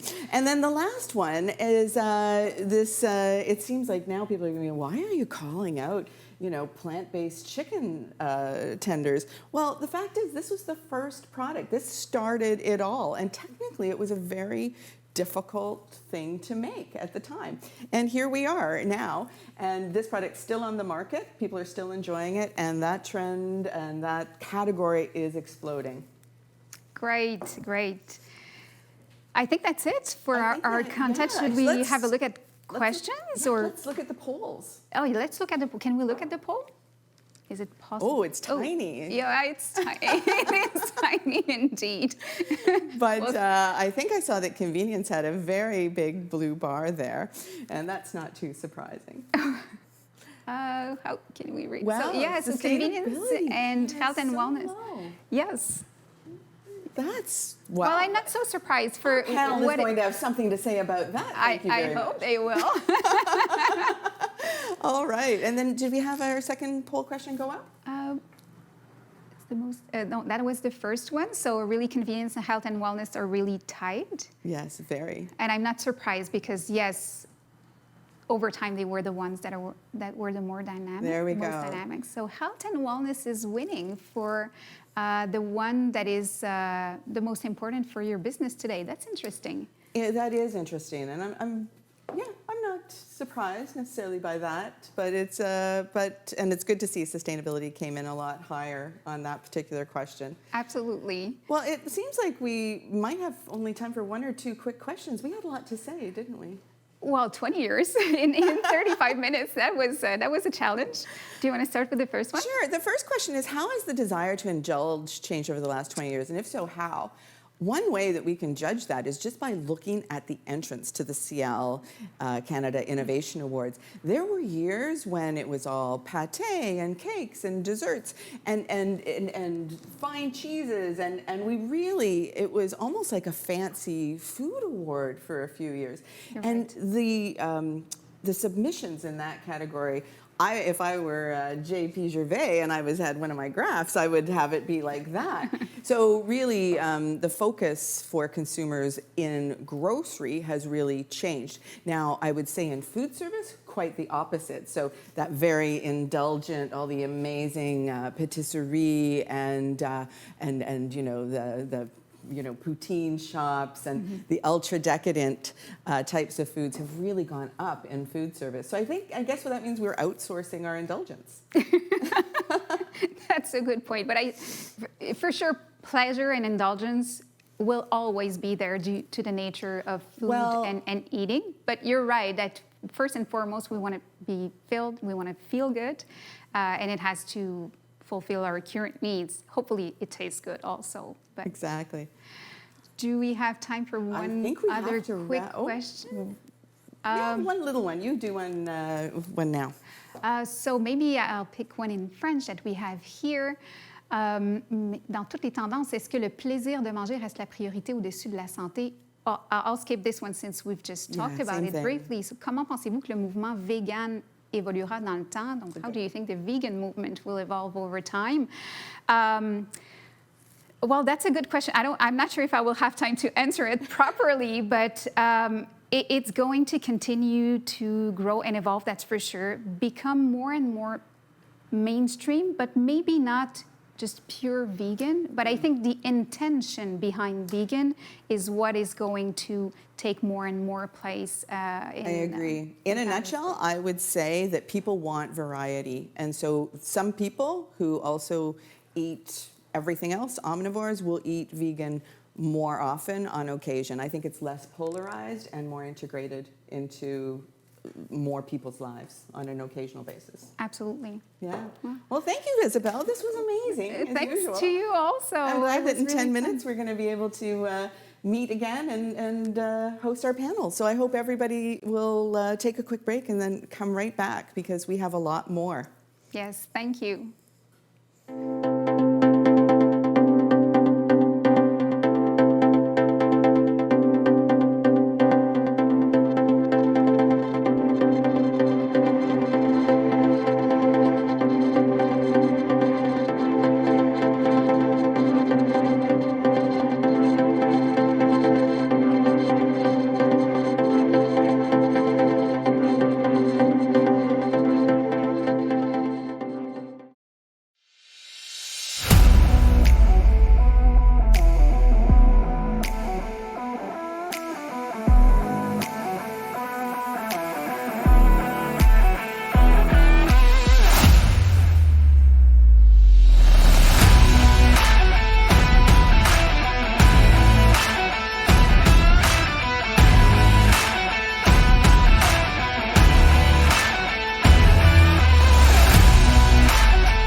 Welcome back to SIAL Connect 21. It's me again, Dana McCauley with Isabel Marquis, and we are now joined by an amazing panel. We were so lucky to get a group from across the country to join us who have not just regional insights, but really deep expertise in 3 really important areas that are affecting the food business today and we think well into the future. So I'm going to introduce each of the panelists by name, and then I'll give them a moment or two to tell you a little bit about themselves.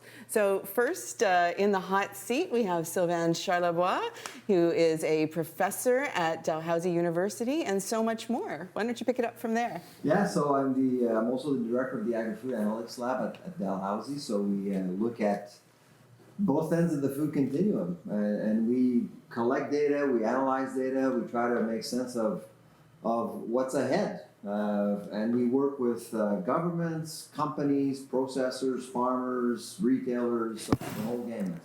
Yeah, I love that you actually really get to hear firsthand from the consumer, and that insight is always, for me, very validating when I'm thinking about trends and I see your reports. I'm like, okay, I was on the right direction. So thanks for your excellent work. My pleasure. Yeah, and then we have Cher Merriweather, who is someone I have known for a long time and have looked to for advice and direction on sustainability. But now you have gone, one step beyond with the creation of Provision Coalition, which is doing really exciting work. Cher, if you can tell us a little more about that company that you lead up. Absolutely. Thank you for having me today. Provision is all about helping the entire food system with purpose, sustainability, and circularity. So we'll work right from primary agriculture through to retail and help those companies embed this concept of why do you exist beyond profit? How do you embed all aspects of sustainability, economic, environmental, social? And then taking it to the next level, how do we become completely circular, not just about waste prevention, but nourishing our people, the planet, and taking care of our communities? How do you build that into your business and really thrive and grow as a result? Amazing. And one thing you mentioned to me before we got on camera is that you found since and during COVID that your business is just booming. Do you think that is surprising, or was it just going to happen anyways? You know what, I think that COVID was an awakening, both for businesses but also for consumers, because we had this moment where they saw empty shelves that they'd never seen before, and suddenly they couldn't get access to products. And as a consumer, they were terrified that we couldn't see where are the products going? How do we get access to products? As a business, they suddenly couldn't get the package to put their products in. And there was this awakening that, wow, we have fragility in our food system. And suddenly it became very aware about local, how can I get access to my products? But also the fragility made this new awareness around sustainability come to life. Interesting. Well, we'll get into that in more depth soon. So last, but definitely not least, the person who came the furthest by plane is Dan Clapson, who is a columnist for the Globe and Mail, as well as a creative director for Eat North. What does all that mean? What's a day in Dan's life like? It definitely means a lot of things. During the pandemic, I haven't been able to travel as much, but typically I explore all different cities and towns across Canada. My work originally was fundamentally rooted in the restaurant industry, but as I've discovered over the years and as we've talked about a lot, I've come to love the grocery sector as well, because there's so many passionate entrepreneurs from across Canada really making things happen. So that's why I'm here, and that's why I'm looking forward to chatting. That's so great. And one of the reasons I particularly wanted to have someone with your background on the panel is that we've seen this convergence between food service and retail. So many restaurants now have a takeout and products that you can buy, and of course, so many grocery stores now have restaurants and do catering and that kind of thing. So, thanks so much for being here. Happy to be here. So I think we're going to dive right in. There will be a question and answer opportunity, and I promise I'm going to leave time for it this time, so you will not be left with your questions unanswered. So I'm going to get right into the questions. The first one is about health and wellness, and back to that conversation Isabel and I had about protein and what is, what's really become, in your opinion, the fuel for the interest in protein. So, Savannah, if I can start with you, when you do your research, do you see any indication that this interest is waning or that it's lessening, or do you predict that the price sensitivity consumers have will affect their protein consumption? If you can dig in there and go wherever you want with that for a couple minutes, I'd love to hear your insights. I'd say there are two things to unpack there. First of all, the vegetable protein trend is real. That's what we're seeing in our numbers. And it's not because people are giving up on meat and beef, as JP said earlier, but it's more about holistic factors, things that really people are considering as decision factors like the environment, animal welfare. And you guys ran a poll earlier in the segment before this one about what are the factors that are really driving innovation, health and wellness. I wasn't surprised to see health and wellness being number one. We're almost post-pandemic.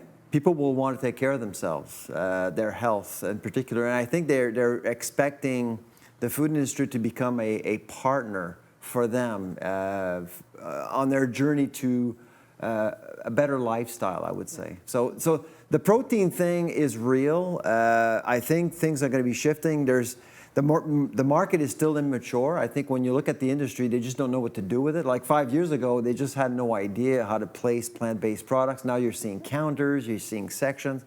That will change. Even the nomenclature, I think, will change. It has to, right? It's absolutely. very confusing now. Yeah. If it's doing the job of milk, is it milk? I would say yes. Even the word plant-based, I'm not even sure it's going to survive in 5 years from now. I think we're going to call it something else. That's why I always talk about vegetable proteins versus animal-based proteins. And I think we need to walk away from this stomach share mentality, you win, I lose sort of thing with proteins. This is just not good for innovation as far as I'm concerned. I agree. You see different groups working across purposes and fighting over messaging, and that's difficult. Yep. Cher, I'd love to hear your thought on Isabel's insight about how sustainability needs to be not just one part of a product, but integrated into the full product offering, as well as health and taste, et cetera. Can we do it? Like, is this a wishful thinking? Or are we being utopian when she and I say that kind of thing? I think it has to be where we go. If we are not thinking about everything in a very holistic manner, I think we're setting ourselves up for failure. We have seen how interconnected all of these trends are, and absolutely we need that holistic piece.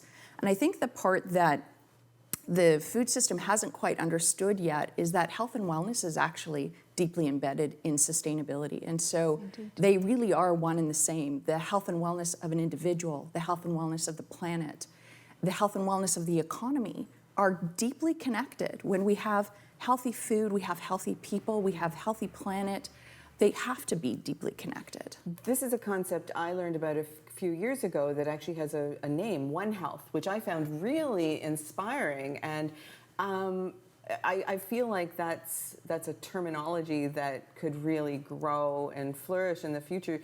Are you able to quickly give everyone a definition of One Health? I know I'm putting you on the spot with that. Yeah, for me, One Health means that everything flourishes together, right? That this is really about being regenerative, that there are no transactional pieces in the system where one wins and one doesn't. And that is from the health perspective, it's from the environment perspective, it's from the economy perspective. And that's why you're seeing this movement where the companies are now saying, you know what, this is more than just do no harm. This is actually about making a positive contribution as a company. And again, for me, that's really driven by this concept of purpose. When companies can say, this is why I exist beyond profit, and come and stand with me and the company because it's bigger than just me, and we can all rally together around the impact that we have in the world. That's the one, right? That's where we need to move to.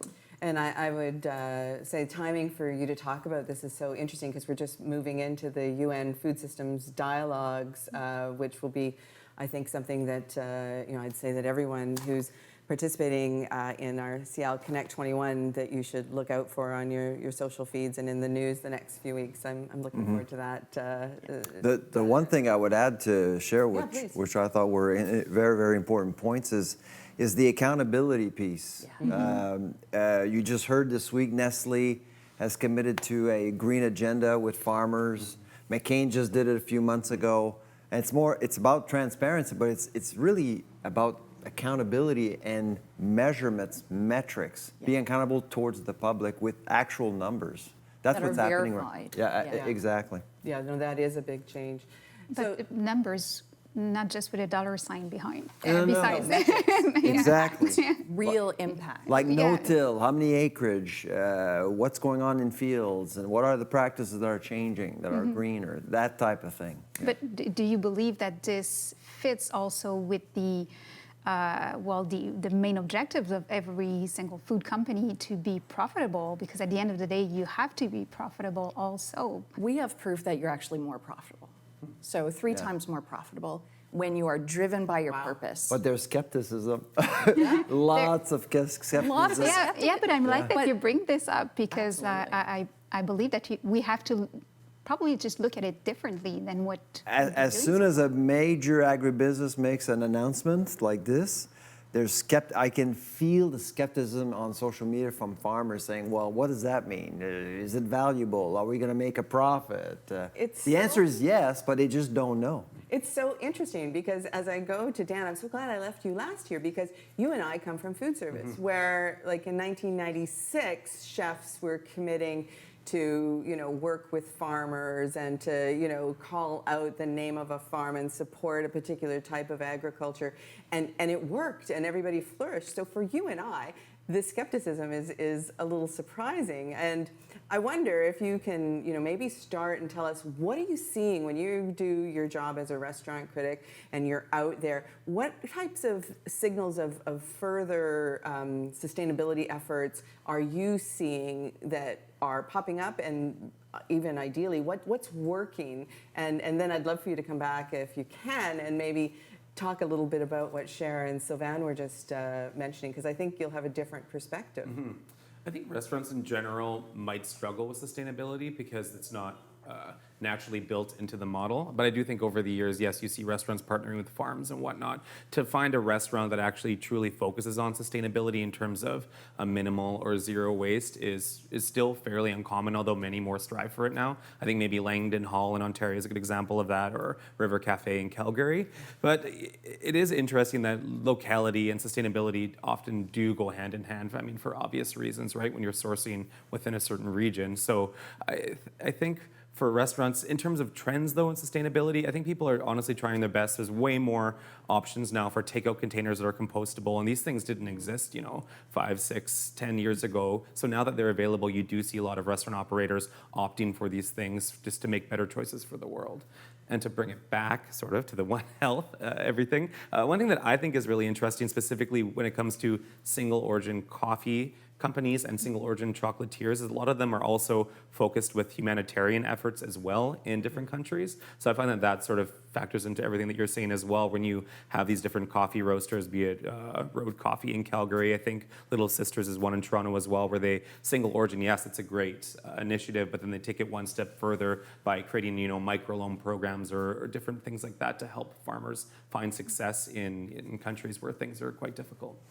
Yeah, that's an interesting trend, and you see it with a lot of grocery products. It started out with shoes, the Tom's model. You buy something and then there's a donation made to a really worthy cause. And many more brands do seem to be doing well with that kind of a program where, as they succeed, they share the wealth.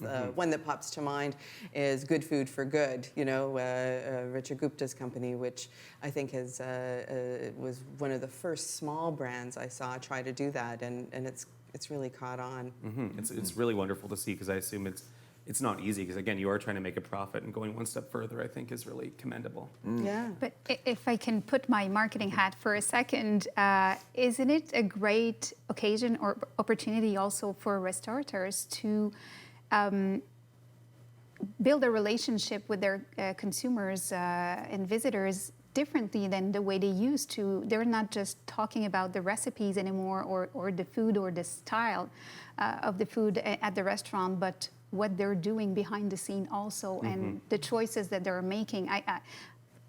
From my perspective, I see a completely different speech from restaurateurs right now.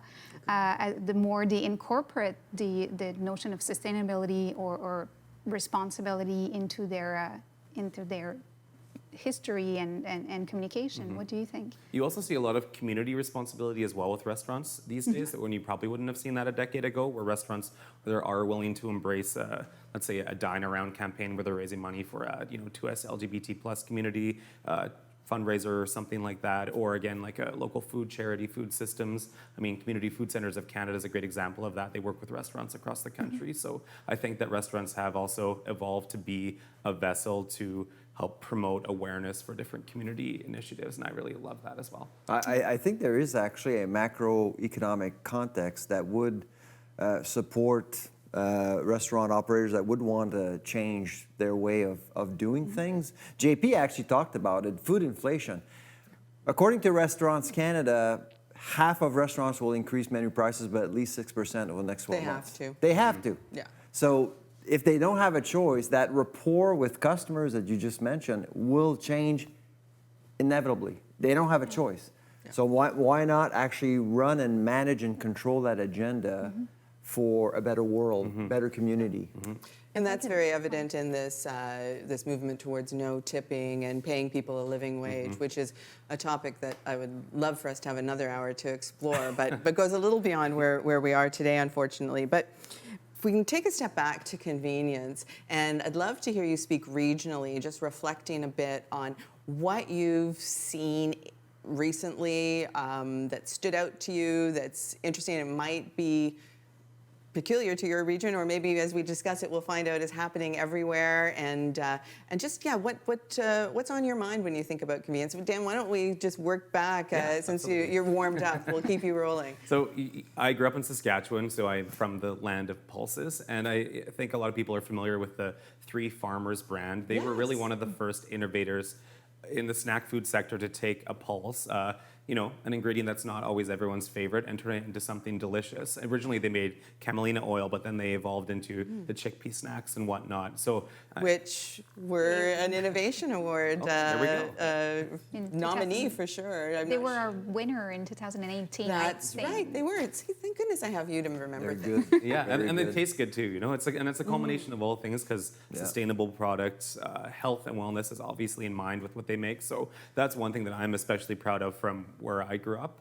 We also have a company called Meat Shop Snacks Canada, which is a sustainably minded dried meat snacks company. So they have beef jerky, bison bites, and a lot of different products like that. And they work with different ranchers, again, the people that do natural grazing practices and whatnot. So I think for where I'm from in Canada, that's a great example of, animal agriculture is polarizing, but I feel like this product line specifically is a great example of how you can do something right. And such a great way to move away from mystery meat. Yes. Like this is from this farm. It's this kind. Transparency, right? That which is probably helps them with that dubious consumer who is a little like, what is it? Oh, absolutely. And they tell you straight up, and that's what I love about them. That's so interesting. Sylvain, what's happening on the East Coast? What's what do you see on the Maritimes with convenience? Nothing specific to the Atlantic, but the one thing I'm noticing, going back to your chat on convenience, is I think, and because of COVID, essentially, rules within the supply chain are being disrupted. Yeah. There's no such thing as occupying a node. You vertically integrate through innovation, but because you want to provide more convenience. One example that we're seeing in Atlantic, but it's across the country, some grocers are actually growing food in stores, much more so. My local grocery store just put in like a whole wall where they're going to be growing salad. Exactly, in-farm. So Sobeys is certainly one that is very aggressive with that. And to me, when I see that, it's, well, a lot of people can't garden because they don't have space. The gardening rate since COVID has gone up 20% in Canada. 20%. And my husband's responsible for 10% of that 20%. He's gone crazy. But some people don't have balconies, they don't have land, and so they want to go to the grocery store. And all of a sudden, you have this emergence of the grocer, Growcr, the grocer. And you have gardens, you can actually pick up things that are living things at the grocery store, which really, to me, is the one piece that is quite convenient for more people now as a result of COVID. So to answer your question, I mean, that's the one thing that I'm seeing I think it's more a and more. great example, and it makes adhering to the Safe Food for Canadians Act, where you have to know your supply chain, you know, one step forward, one step back. It's just done. Exactly, yeah. We actually have one question that relates to what you just mentioned, and you could probably answer it, but I would throw it to Cher first. When we think of innovation, do you think that aquaponics will develop more and be like the main solution as a more sustainable way to grow food? I love that question because it's kind of had a false start. And back to my whole idea of the echo trend, you know, something that pops up and then kind of, yeah, I can't wait to hear what you have to say about that. We've had a couple of clients that are trying to bring the aquaponics to life, and I think it's about figuring out how do you get it to a price point where the common household can afford to put it in their kitchen and to be able to pick it and take what you need when you need it. I think the merit is there. I think they're still on that innovation journey. That would be my perspective. Did you know that the Mississauga Food Bank uses aquaponics? I did, yeah. It's incredible. It is. So it's a novelty. It's I've actually visited the food bank. It's interesting, but to Cher's point, the economics of aquaponics are still they still need to be measured, and yeah, we need to evaluate that.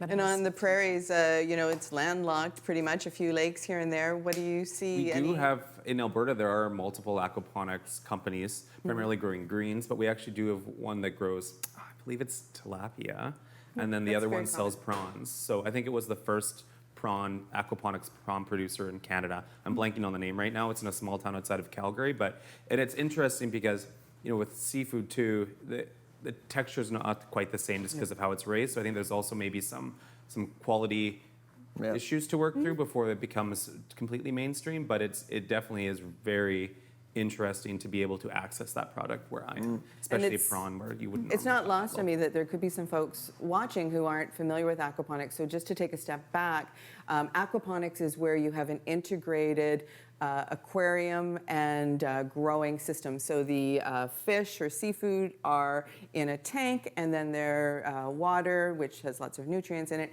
is used to fertilize plants, garden plants that grow in another part of the system. So in case anyone was wondering, I just want to make sure you're all up to speed, because we want to include everybody today. So thanks if that was not necessary. Thanks for indulging me. SIAL Wikipedia. Yes, exactly. Before we move on, Dana, I wanted to make one comment about the convenience factor, because we haven't looked at it from a sustainability, in an environmental sustainability perspective. When we moved to this convenience, we saw a lot of single-serve packaging coming through.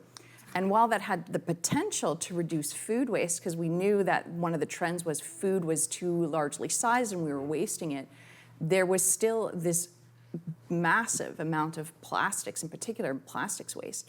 So I think the convenience factor has also driven the single-use plastic issues that we have. And now we're starting to see movements around packaging innovation so that we can still have convenient access while also trying to make smart decisions about the packaging. And again, driving that holistic decision-making until we look at the whole system design, then we can bring all of those trends together, right? We want to have a convenient product, but the end of life of the package is just as critical. And how do we make sure that all of those pieces, the shelf life is good, that it tastes great, you know, it's healthy, but the end of life on the package is also being dealt with. And something you and I have talked about in the past, but not in preparation for today, though, is about finding the best, most profitable stream for your waste, and instead of maybe even having an end of life for the packaging, to have it be something else. So could you talk a little bit about that? Because I find that very inspiring when you share that information. So when we think about the circular economy, particularly in waste, is stopping calling it waste. These are all resources. And so when a resource is finished over here, well, what nutrient, what value is still existing, and how do we put that back into the system? And so until we can, again, shift that mindset to a place of there is no end of life, that we are constantly putting it back into the system. And unfortunately, what we have seen predominantly is, well, that's all about recycling. Well, no, we can reuse first, we can redirect, we can think about new life, and then and only then do we move into sort of this notion of recycling and again, different mindset. And I love that that's sort of like an everything old is new again, because, you know, you think about a mason jar, right? You buy jam or some other product in a mason jar, and then if you're someone like me, whose husband has gone crazy about gardening, you use it to can the stuff that comes out of the garden, right? So it's so interesting to me how so many of the new ideas in sustainability are rooted in post-Depression era sensibility and thinking in a lot of ways. So it feels like our grandparents have become much smarter. Yeah, they knew something. Yeah, yeah. A thing or two. They were on to something there. Yeah.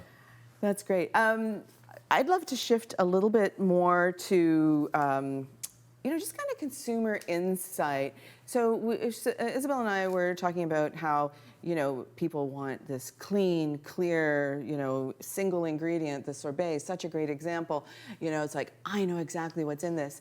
And then on the one hand, they get, really weirded out about science, and you just open any newspaper around the world right now and you see how polarized people are about vaccines. And of course, we've got this baggage and legacy of misunderstanding around genetically modified organisms. But yet, the investment in things like cellular meats and in all of these very high-tech, I'm going to use your term, vegetable-based protein alternates is massive, like hundreds of millions of dollars, probably billions of dollars a year. And I'm sort of at a bit of a loss sometimes to understand the modern consumer and how they can be both of those things at once. So I'm not sure that any of you will necessarily have stats, but as people who've been in this industry for a long time, I'm really curious about your opinions on that kind of thing. So who would like to start there? I know you have to collect your thoughts for a moment or two. I can start, and that'd be great. I'd be the warm-up act for you guys. For many years, we had ag money funding ag. Mm-hmm. So we saw the GMOs, and people got confused about that. And you and Isabel talked about how confused people are regarding technologies we've had for 30 years. And now there's non-ag money going into ag. Google, Microsoft. These companies have nothing to do with agriculture and food, but they have something to do with data. And I think that data is going to be driving everything. And just look at COVID. What's the one piece of technology we've used the most that's always been there? The QR code. It's been around since 1994, and all of a sudden we use it every day. That the QR code contains data. Yep. And so talking about confused consumers, and we all are confused. We can't know everything, and we only have 20 minutes to shop for our food and bring them home, and we're pressed for time and everything. I actually think that over the next several years, the industry will figure out how to better inform the public in an instant on anything. But I so want to agree with you because it's common sense, but Buttergate, it happened again. It just literally keeps happening that, people hear one thing and they just boing, and then the people who have the information don't respond in a timely fashion. Buttergate happened because there were things happening at Farmgate that had nothing to do what was going on at retail. No. And that disconnect really kind of created Buttergate. On the one side, farmers were using palm oil byproducts to feed cows, perfectly legal, perfectly fine since 1987, but it did impact the quality of butter at retail. And that's really what the problem was. So if people had that information over time, you can basically use consumers as the true sort of police to provide that oversight over time. You can, but but the key there for me is that they have to have the information, which means that industry, the ones who have the data, can't just be like, oh, hopefully that'll go away. That seems to be the MO over and over again. Like, oh, I hope no one notices. Yeah. I'm in my office, don't call me. So it's interesting. I like your perspective very much. So Cher, to come back to the core question, or you can pick up where Sylvain left off, because it's an interesting line to take as well, but we're just trying to, when you're working with companies generally, and when you talk to them about the consumer, how do you see this consumer as being this purist on the one side, and then this, oh, I want to live the Jetsons Star Trek life on the other side? For those conversations with the companies, this is all about being able to answer the questions. Where does my food come from? How is it made? What's in it? What's the impact of the food that I'm eating? Impact on my health, impact on the planet. So for me, it's all about the data and the transparency and the ability for the companies to tell the story in an authentic way and then verify it. Mm-hmm. And when they can start to meet the consumer where they are, so often we see companies talk about what I'll say the what and how. Simon Sinek said it best, right? This is my product, this is how I'm different, my unique value proposition. Instead of talking about this is why we're doing what we're doing, come and stand with us, connecting on an emotional level and what matters, and our product happens to be the avenue for that. That's where the shift is. And then consumers can suddenly go, oh, now I might be a little more accepting of that weird technology because I now understand why it's important, and that touches me on my personal values, right, as opposed to just sort of shoving, eat your weird meat. Try this. I love I love that you brought up that book. It's one of my favorites. Simon Sinek Starts With Why, if anybody wants to go to the library. Dan, so technology in food service is a whole different thing. I have been hearing a lot in my new role as Chief Experience Officer at the Canadian Food Innovation Network. I have just in the last 3 weeks learned so much about robotics and automation. And the examples I'm seeing out there are that consumers think that's really cool and they like ramen robots and that kind of thing, but they also seem to want a person to be involved. I was in downtown Toronto for the weekend and I saw all these pizza vending machines and coffee vending machines that had been very busy during the lockdown period of the pandemic, but no one was even going near them. It was so easy to take pictures because nobody was going near these things. So how does that fascination with technology, but that wanting to have an opportunity to ask somebody, what was this chicken's name, to go back to a famous Portlandia skit, where are you seeing the tipping point? Like, what's that fulcrum of people's interest in technology? The future of food service. I think people are okay with automation with certain types of food that they want to go out and eat. Of course,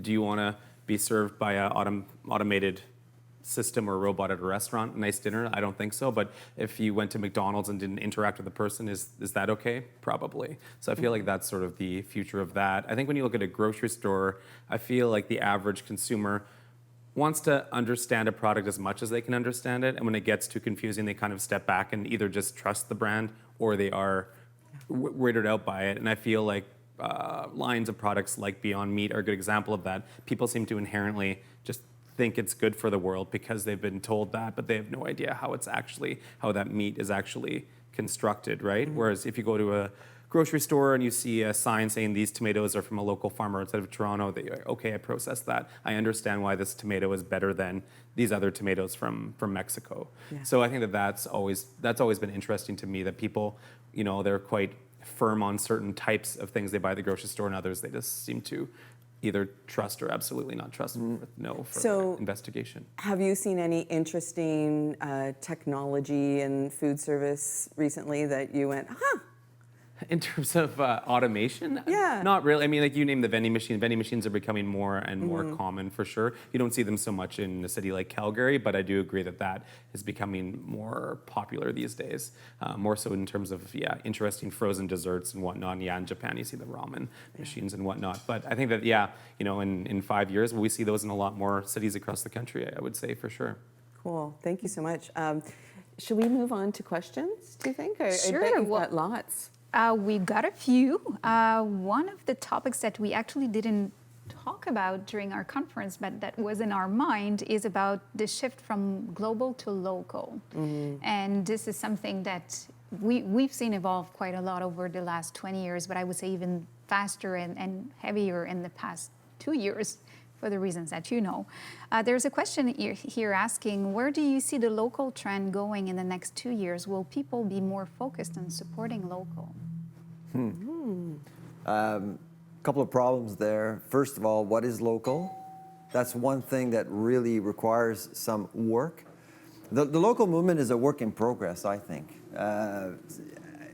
So in our survey, we've realized that only 25% of Canadians will proactively look for local products when they walk into a grocery store. Okay. Because when you walk into a grocery store, life takes over. You basically have little time, you have a budget, you may be with your kids, there's lots of distractions, so local is important for a minority, unfortunately. I'm not saying that for the 75% it's not important, it is important, but people aren't necessarily driven or drawn to local products, and that needs to change. That's why, MAPAC in Quebec, Ontario with OMAFRA, this whole issue of food autonomy is becoming bigger because we want to train consumers on how to seek local products 12 months a year. We don't realize it, but Canadians are trained to look for local products certain times of the year. We're hardwired to think that way because of seasonality. And I think governments are starting to understand that. It's nice to have campaigns like Foodland Ontario and Alimentaire du Québec, and they're great, but they can only go so far. And so that training, I think, will come a long way, and it's not going to go away. I think it's only going to get bigger because price points, as JP mentioned, the problem with local products, often prices can be volatile and high on the high end. But what I've seen the last little while, the last few months, are local products that are actually quite affordable, to be honest, especially in the produce aisle. It's been pretty amazing. It's all that gardening, driving down. It's all that gardening, yeah. Competition. So no, I'm very hopeful about the local movement, but it needs work, I would say. So Cher, on that topic, can a food manufacturer even go there? I mean, can you consistently make 10,000 cases every day of something and depend only on local products? Like, is it even feasible for a manufacturer? Yeah, and that's the harsh reality, right? Is can I get access to what I need in order to be able to have a consistent supply to meet the consistent demand? And so that is for sure a challenge at a processing manufacturing level. But I think if they are telling their story about, we are going to source local in the seasons that we can, and we're going to put the Canadian agriculture first and foremost, then it becomes oh yeah, of course, I can't get those products in the winter. Yeah. And it's all about that transparency and the communication. Completely agree with Sylvain that local has a long way to go. I think it has predominantly been selling solely on, hey, buy it from us because we're local. Well, you need more of a story. Tell us why the products are superior. Tell us how you are managing the environmental impact. Tell us how these products are healthier. Again, that holistic story. So it's not just about buy it from me because I happen to be your neighbor. Right. And so, Dan, when you go into the restaurant world, you know that during the pandemic, so many people have wanted to support their local, independently owned restaurant. And I think we all get that, you know, a restaurant, you know, unless they want to be the all parsnip and Asparagus, Brussels sprout restaurant all, you know, for 8 months of the year, that they kind of have to bring food from outside a local. But what do you think about sort of that tension between, there's been so much consolidation in the restaurant business, right? A lot of independents, you know, even like some really well-known Toronto restaurants, pizzerias and things have been bought by big restaurant companies, and they might still be thought of as local independents, but they aren't anymore. So is that happening across Canada, or is that just an Ontario thing? And what is the tension between local restaurant and chain restaurant? I talk about this a lot, actually, what makes a chain restaurant. And it was funny, this is a bit of a tangent, but I had a press release come to me recently about this chain called Local Public Eatery, and they're all over Canada, and they're also some in the States, and one just opened in Calgary, a second location. But they sort of bill them as they're localized, so the average person might not realize it's a chain. So when we wrote about it on Eat North, we mentioned it was a chain, and the PR person said, oh, actually, local doesn't identify as a chain. And I just responded saying, well, what's a chain to you? Because to me, it has locations in every major city in Canada and in the Western states. So I would classify that as a chain. And then they didn't really respond to me. I think it's very interesting that they co-opted the language of personal pronouns, et cetera, to say we don't identify as a Well, chain. what's local? I mean, that's basically the thing, the question that I'm asking constantly. Is it 50 kilometers from is it a chain? Is it not a chain? And there's lots of confusion around local, unfortunately. You talk to people in Nova Scotia, for them, local is Canadian. But you go to Quebec, in Quebec City, for example, and if you actually offer them a product from Montreal, it's not local for many of them. I agree with that as well. Well, and those of you who potentially during lockdown watched a lot of TV like me, Clarkson Farm, the UK show featuring Jeremy Clarkson of the racing world, formerly, there was this whole thread throughout the series about how his farm shop, he couldn't carry things from like 5 kilometers down the road because they weren't local, because there were real rules about farm shops. And I found that very interesting because it brings up exactly the words like nice and pretty and innovation. These words have so much baggage. Local is not exempt from that either, because you're right, depending on what I personally am buying, my local definition adjusts, right? So it's such a great question, Isabel. Thanks for bringing that one out. Well, my pleasure. And if I can continue a little bit more on that topic, we're just pointing out the geography aspect of local, but I think we all agree that local can be way more than specifically where it comes from. For me, there's also a question of savoir-faire and expertise that can be... The terroir. Terroir, exactly. So do you feel that there are some areas of expertise or specialty, and I'm looking at you notably, Dan, but for all of you, are there some areas of expertise that you believe Canadian food companies should focus more on or put forward better in order to keep seducing consumers as we push them to buy local? In terms of uniqueness of a certain terroir or product coming from somewhere? Yeah. Take it the way you want. That's a tough question. I feel like, if we're looking at food service specifically, of course, certain regions in Canada just work with different ingredients, more regularly than other parts of Canada, right? Like, would I rather eat a lobster in Halifax or in Saskatoon? I probably would rather eat it in Halifax. Honestly, I don't know why. Well, it's a day-to-day thing, right? Because we name our lobsters there. It's an everyday ingredient, But I mean, if you're looking at packaged food products and whatnot and how to celebrate Canadian terroir better, I do think we have a lot of unique regional items across Canada, and if they were presented properly in a grocery store and marketed appropriately, it could have maybe Canadians be more willing to embrace something like, I'm using lots of Nova Scotia examples, but dulse is a unique ingredient, and you can find it packaged at most grocery stores across Canada now, and that's an interesting seaweed you can cook with. But I mean, I think that there definitely is a lack of unique Canadian ingredients in the grocery market. And back to that, like being transparent, you know, when a few answers ago, something that you said, Sherry, just reminded me of how I felt very duped recently when I bought something that had been grown and packaged in Canada, but it had been sent to, it was fish, and it had been sent to China to be butchered and Processed, yeah. and yeah, so it was flash frozen here, shipped across the world, and then brought back to me and sold to me as local. And as a like with my consumer hat on, I felt really, really disrespected.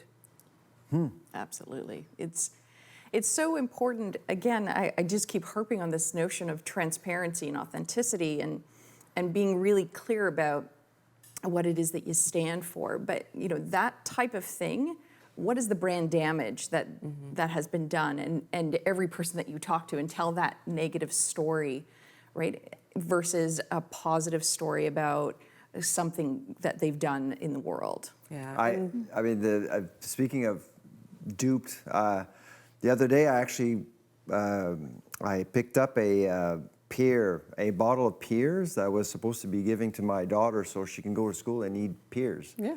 It was saying on the label, produced in Argentina, packaged in Malaysia, and here I was in Canada holding this thing. Yeah. And my first thought was... And it's pear season. That's right. And we produce pears like right now. Yeah. And I mean, on one side, I absolutely agree with Cher. I mean, this is just not right. But global supply chains are like water. You go to the lowest, cheapest part. So water will always go to the lowest point of the table or the floor, or we'll find cracks. That's how global supply chains have worked for many, many years. They'll look for the cheapest deal and they'll go after it. And that's why the fish industry and the seafood industry is very global. Yes. However, now we're pricing carbon. We're putting a Finally. price on carbon. That's true. And so we just Change elected a new the whole government, and the promise is to actually bring up that carbon tax to $170 a metric ton. And I'm thinking nearshoring, onshoring, you know, companies will be forced to think differently about their supply chain. And it'll make us so much more competitive. I really hope the promise of this carbon scheme are like really come back to us, because if we had the infrastructure, so the Golden Horseshoe Food and Farm Alliance did an amazing study on the Holland Marsh, which for those of you who don't know your Ontario geography is an area that produces amazing amounts of high quality carrots, onions, and other, you know, pantry staple types of vegetables.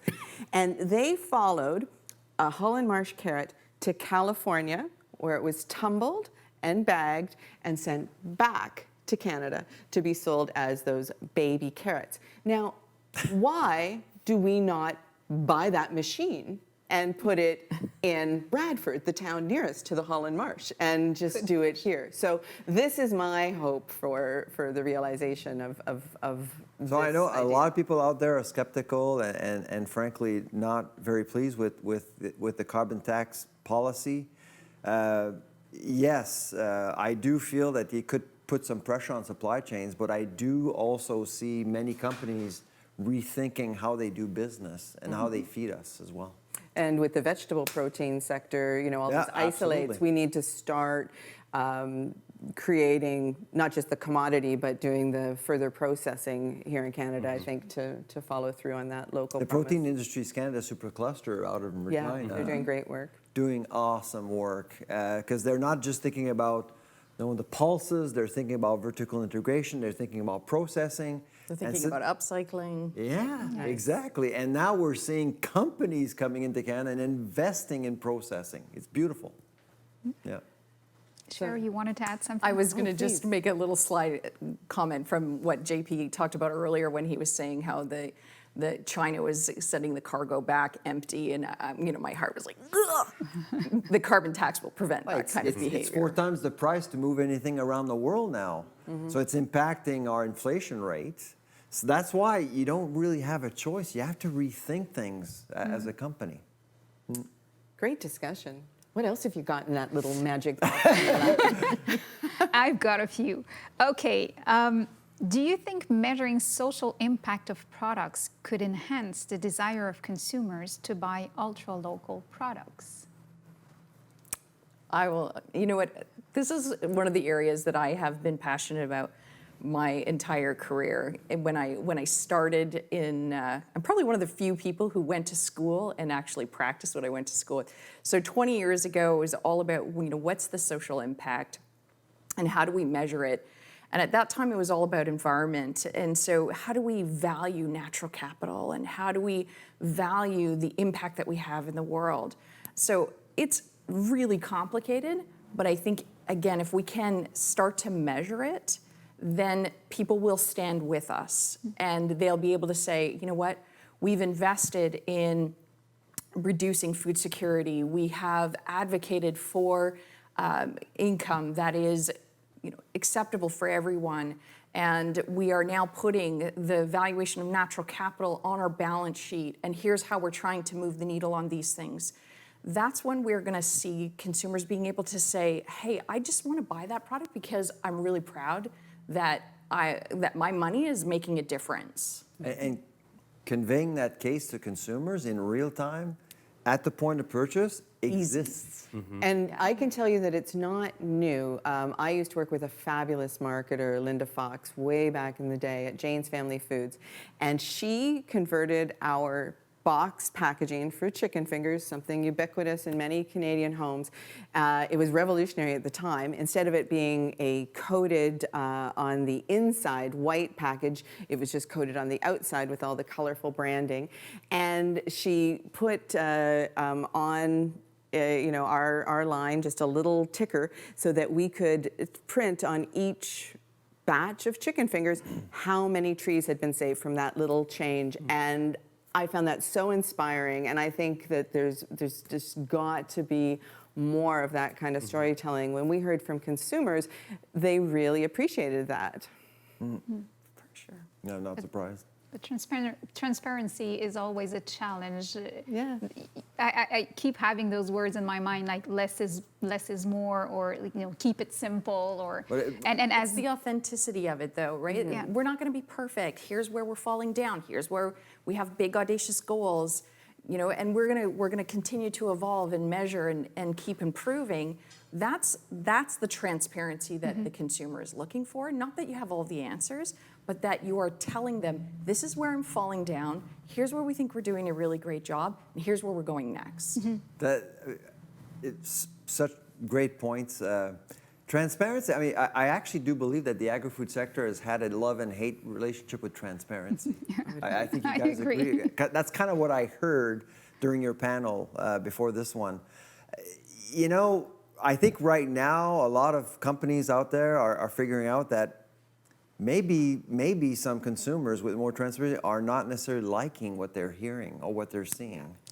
And so the fact that, yes, we're not perfect, and this whole idea of being authentic is absolutely critical, I think. Accepting that, we have baggage. we have a past. We haven't always done things right, but we're listening. We want a relationship with the consumer. And I'm going back to my data soapbox. I mean, you can't really establish a relationship with consumers without data exchange with the marketplace. And I think that's going to happen more and more. COVID has democratized the supply chain. What that means is basically every company out there, no matter what you do, you can connect with the consumer and get data and back and forth. Give data to them, to the consumer, and get consumers to listen. And if we had had this global crisis, COVID, without all the infrastructure of the internet and social media, it'd be such a different story. The fact that consumers, when I first started out as a food trend tracker back in the 90s, I had to talk to people. I had to go places. I had to talk to chefs, and the trends were funneling down from food service on sort of a global international level. And back to the question about global versus local. At that time, people, normal people, went to a restaurant and they saw, and believe it or not, ingredients that now are very common, like balsamic vinegar and other, really regional products from Europe, and they got excited about them, and then went to the grocery store, and the grocery store launched them, and then as a food writer, I was able to start calling for them in recipes. That's completely changed now. Now, people like Dan write one post on Eat North, and everybody wants somebody's whatever it is. Like, what's an Not that example? cool, but I mean, some other people do. But what's an example of something that you would say is really a consumer pull? Like the cronut is one that comes to my mind, but what's a Canadian example that's more recent? There's so many localized versions of that now. It just takes one person on Instagram to have, a crazy ice cream flavor at a certain ice cream shop, or like a certain baked good that maybe is like a pie baked into a cinnamon bun, baked into a... It comes in a commemorative tote bag. Yeah, something like that. I mean, like, it's those posts that immediately draw people. So you're right, it can be so instant now. Yeah. But can it also be a big challenge, as we were discussing briefly yesterday, to be able for restaurants or for food manufacturers to meet consumers' expectations when the first contact that they had with a food was through Instagram. So you have that beautiful picture, that setup, it looks, just a few keywords, it grabs your attention, you want it now. And then you get at the restaurant or you buy the product at the grocery store and you're like, okay, that's it. I think So It doesn't look like the picture. exactly. That's authenticity. Happens more to restaurants and bakeries and ice cream shops and whatnot than I think it does to maybe grocery store items. But for sure, restaurants have sometimes an unrealistic standard of expectation when someone comes in because of what they've seen online, and it's not always doesn't always match, right? The thing about innovation is that I think we've gone overboard in some ways. The last 20 years, we've seen ridiculous things on social media, and gum flavored bagels, or I don't know, things that just weren't turn-offs. How many flavors of Kit Kat and Oreo do Exactly. we need? And to me, that's not innovation. That's just a line extension. It's just like. But And now everything's predictable with pumpkin spice. Oh my God. So at some point, but right now, I'm really pleased to see that companies are really thinking about innovation, like holistically. They're thinking about where their food, their ingredients is coming from. They're thinking about transportation. They're thinking about automation as well. I mean, those are really fundamental things that will Transformative, drive a I hope. business. Absolutely. Yeah. And the one trend that we really haven't talked about is the impact of climate on all of this and the extremes, right? So as we're thinking about, where does that product come from? What's the risk within that supply chain? How do I bring that notion into the discussion? I saw a really alarming number the other day, and of course it's very obvious, but we're within 100 months of meeting our requirements for climate by 2030. And that's to hit the 2 degrees increase. If that isn't one of the biggest trends that we need to be focused on, there's bigger issues that are happening. So for me, that's a trend that we need to be talking about. Well, that's a deadline to me, not even a trend, right? That- That's good just point, good point. set trends aside, people, full force ahead, right? Absolutely. That's got to be a All of these movement. trends that we're thinking about need to be focused on what's the impact on climate change. And what I'm seeing, I don't know about you guys, but what I'm seeing from the food industry is that let's put politics aside about 2030, and let's focus on our business, and we'll do everything we can to contribute to allow Canada or nations to reach targets by 2030. Yeah. That's what I'm hearing. That's what I'm seeing right now. Absolutely, because I think the food system is one of the industries that has the most at risk. Good point. Well, it looks like we were able to fill in our hour quite easily. We did we did think we'd give each of you a moment to just, sum up what you think people need to focus on into 2 or 3 words, or even 1 word, if that's what works for your interests. Who wants to go first on that? Dan.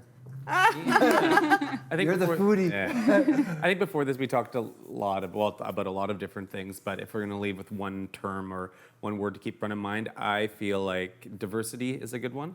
I think as it pertains to food service operators as well as the people or the companies behind products in the grocery store. I think a lot of people now, again, it comes down to transparency too, but I think you also want to be aware with who's making So the we product. said one word. And the people behind it. That's the word. Okay, there we go. Diversity, front of mind. Diversity. I love it.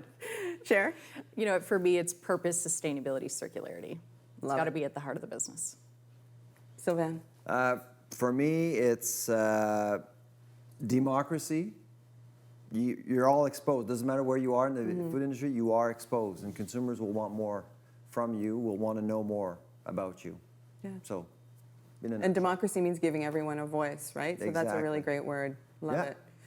What about you, Isabel? Anything you want to finish up with? I feel talked out, so over to you. Actually, I just have to share one element that was mentioned by a participant when we were talking about those crazy foods that were launched. I've never seen this one, cotton candy craft dinner. Oh, yes, it's been a thing. Yeah. it's a thing. It's a booster pack you add to, Limited edition. which is embarrassing. I have a feeling one package is a lifetime supply. Yes. All right, well, thank you very much, everybody. We have had a wonderful time talking. I hope you've enjoyed listening. Please don't go too far away because there is more. Thank you.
I'm Casey Korn, and I'll be your TV host this year at SIAL Canada in Toronto. This year at SIAL, we've got exhibitors from over 50 countries and visitors from over 60. There is so much to do, so much to eat, and so many people to talk to, so let's dive in.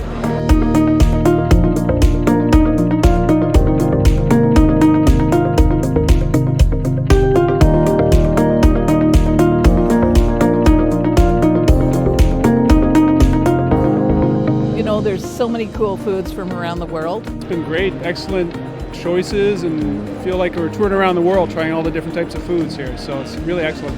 Great to see Italy, the presentation for Italy this year, it's unbelievable. And this year there was 100, there were Wow. 100, and 15 countries, and it was a very lovely competition.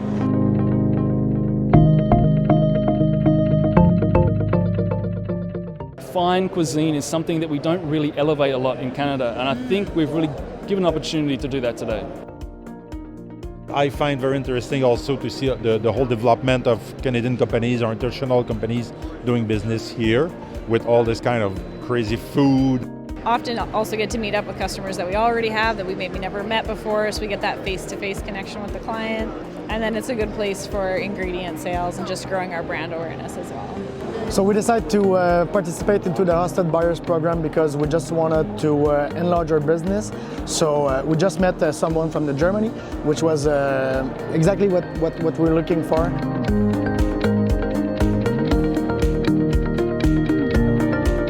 Congratulations to Unbun for winning the SIAL Innovation Award 2019. Yeah, it's massive for us, so Wow. I'm excited. Non-alcoholic cocktail is one of the big trends, which allows someone to drink interesting mixes across the day. SIAL gives an opportunity for the entire world cheese industry to come and showcase their products and introduce new products to the Canadian and American retail and chef world. You guys won. How do you feel? I feel really good. If we had just won one prize, it will be really good, but 3 it's better. Thanks to this show, we've met buyers from all over the world.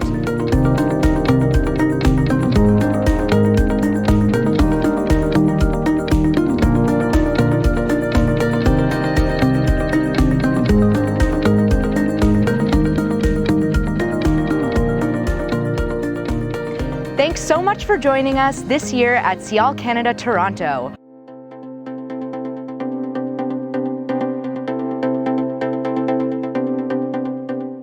J'étais très content d'écouter le panel qui vient tout juste de se terminer avec Dana et avec Isabelle. Just wanted to switch back to English. So the next presentation will be in French.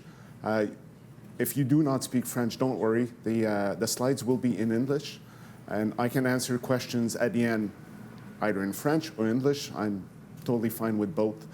So I was just saying, I really was appreciative of listening to the panel. As a data geek from Nielsen, I just wanted to intervene all the time and just say, yes, these Kit Kat bars are actually working, Dana.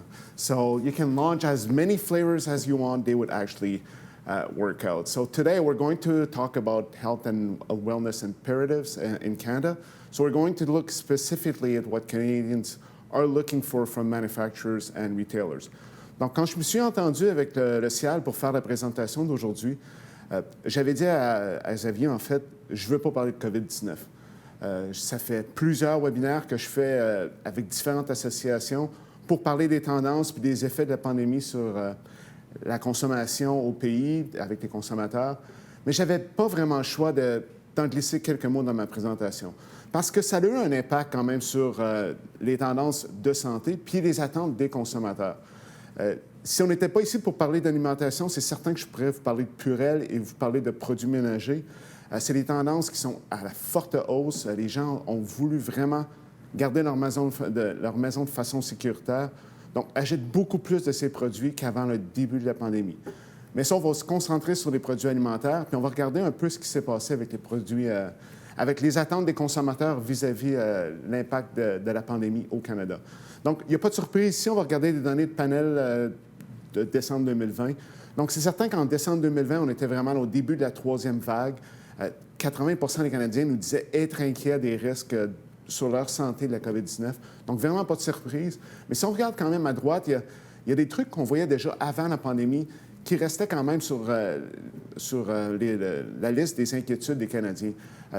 Les Canadiens, depuis 5-6 ans, veulent toujours changer leur alimentation pour minimiser leurs risques sur leur santé future. Donc, on le voit ici, là, c'est quand même plus de 80% des Canadiens en décembre 2020, dans le milieu de la pandémie, qui avaient quand même le reste de leur santé en tête quand ils répondaient à ce sondage-là. Il y a également des questions de stress, il y a également des questions de perte de santé. On va en parler tantôt. Il y a un impact de la pandémie sur le poids des Canadiens. En fait, ce n'est pas un impact positif, il n'y a pas de surprise ici, mais on va en parler un peu plus. Il y a quand même des attentes des consommateurs vis-à-vis des manufacturiers et des détaillants pour leur offrir une offre adaptée à leurs besoins. Mais je le mentionnais tantôt, c'est vraiment pas des tendances qui sont apparues. Je vais continuer. Donc, c'est vraiment pas des tendances qui sont apparues juste avec la pandémie.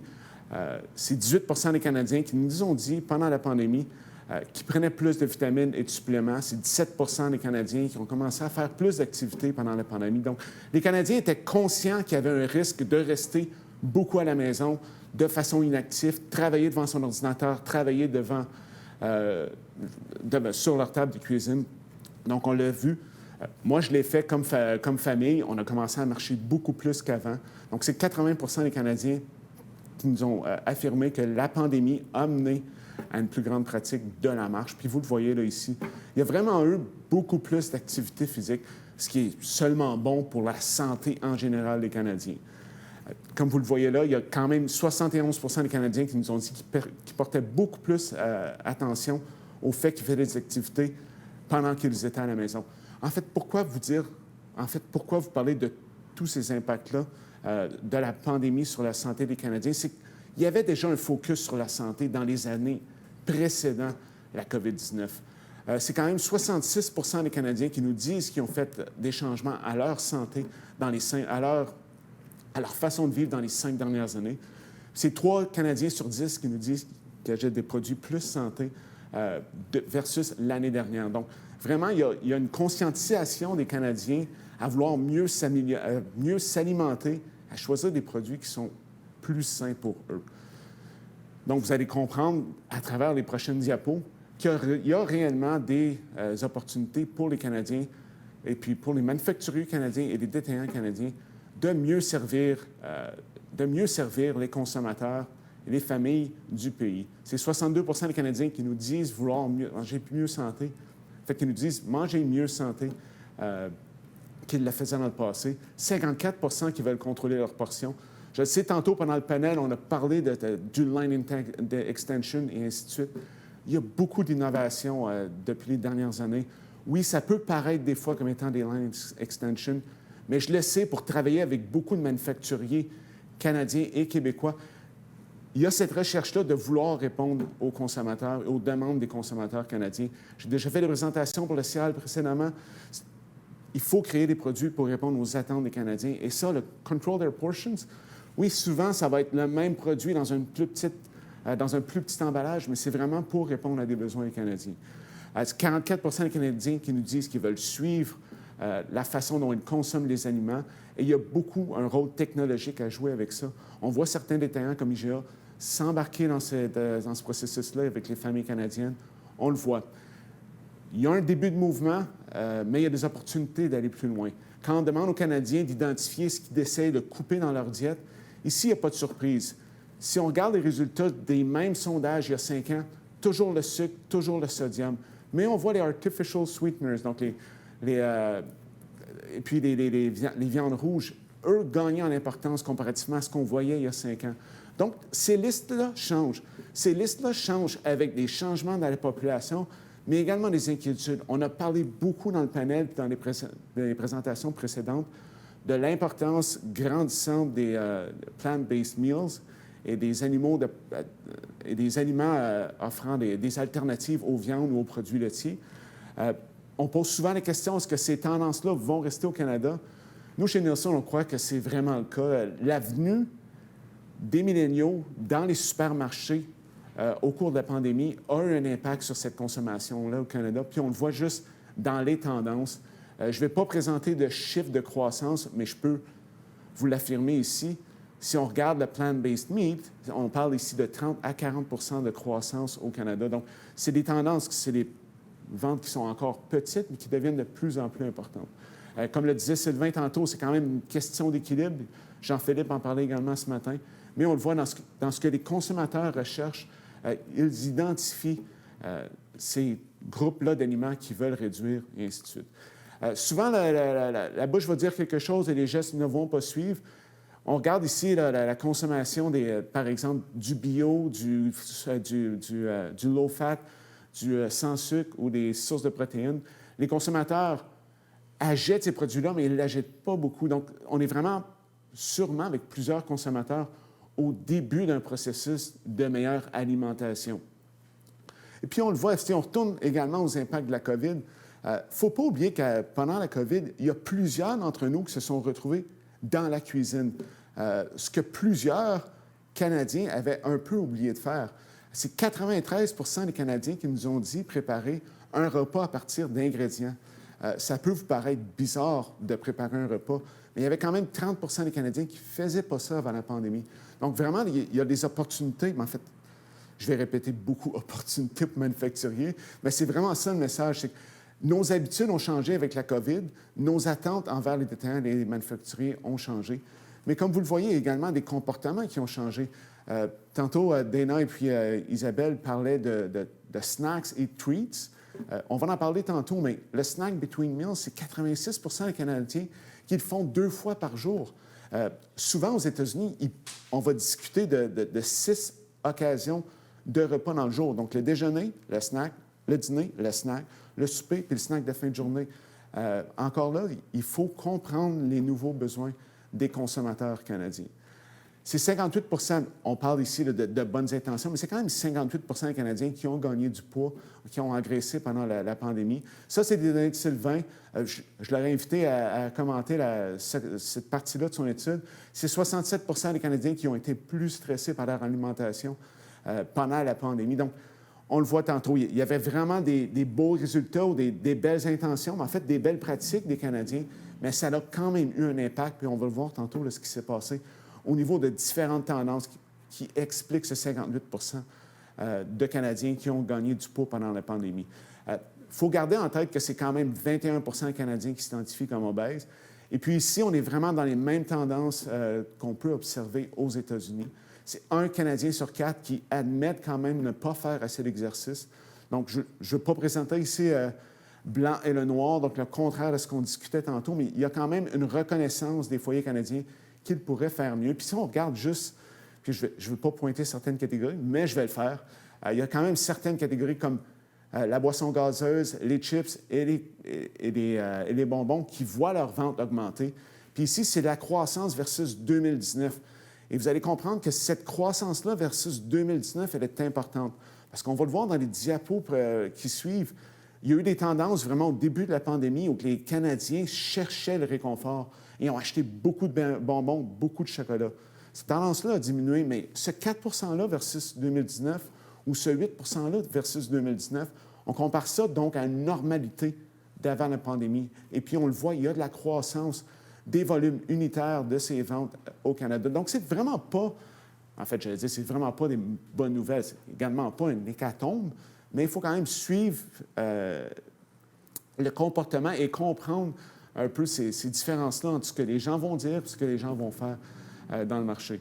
Donc, quand on demande aux Canadiens qu'est-ce que vous voulez comme aide des manufacturiers et des détaillants, c'est 70 qui nous disent « j'aimerais boire plus d'eau ». Ça va être difficile quand même à forcer un consommateur canadien à boire plus d'eau, mais il y a quand même 50 des Canadiens qui nous disent « je veux réduire ma consommation de sucre. » 48 qui nous disent « j'ai besoin d'aide à vivre un style de vie équilibré. » 33 qui ont besoin d'aide avec suivre une diète.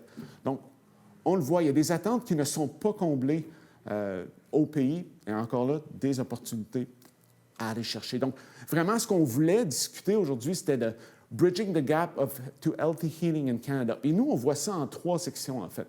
C'est de répondre à ce besoin d'innovation, répondre à ce besoin d'équilibre qu'ont les Canadiens entre bien manger, bien gérer leur stress et avoir moins de temps pour préparer leur nourriture. Il y a également lowering the barriers to entry for better foods. Souvent, quand on pense produits naturels ou produits organiques, produits bio, produits locaux, c'est souvent des produits qui sont plus chers. Les Canadiens nous disent qu'ils sont prêts à payer un peu plus pour ces produits-là, mais il y a quand même une grande marche à franchir. L'élasticité de prix, en fait, le portefeuille des Canadiens n'est pas si élastique que ça. Donc, il y a un défi là, de lancer des innovations dans le marché ou de rendre ces produits-là accessibles à le plus grand nombre de consommateurs. Et il y a de plus en plus de besoins spécifiques, les sans gluten, les sans lactose, les consommateurs ethniques qui ont des besoins spécifiques. Les Canadiens ont besoin d'aide pour répondre à ces besoins-là. Et encore là, il y a de la place à faire mieux dans l'industrie canadienne. Donc, si on regarde juste au niveau de répondre à l'équation, nous, on voit plein de tendances dans le marché. C'est certain. En fait, pour Nielsen IQ, c'est super intéressant parce que l'innovation est vraiment à son comble. Isabelle et Dana, tantôt, parlaient du concours SIAL Innovation.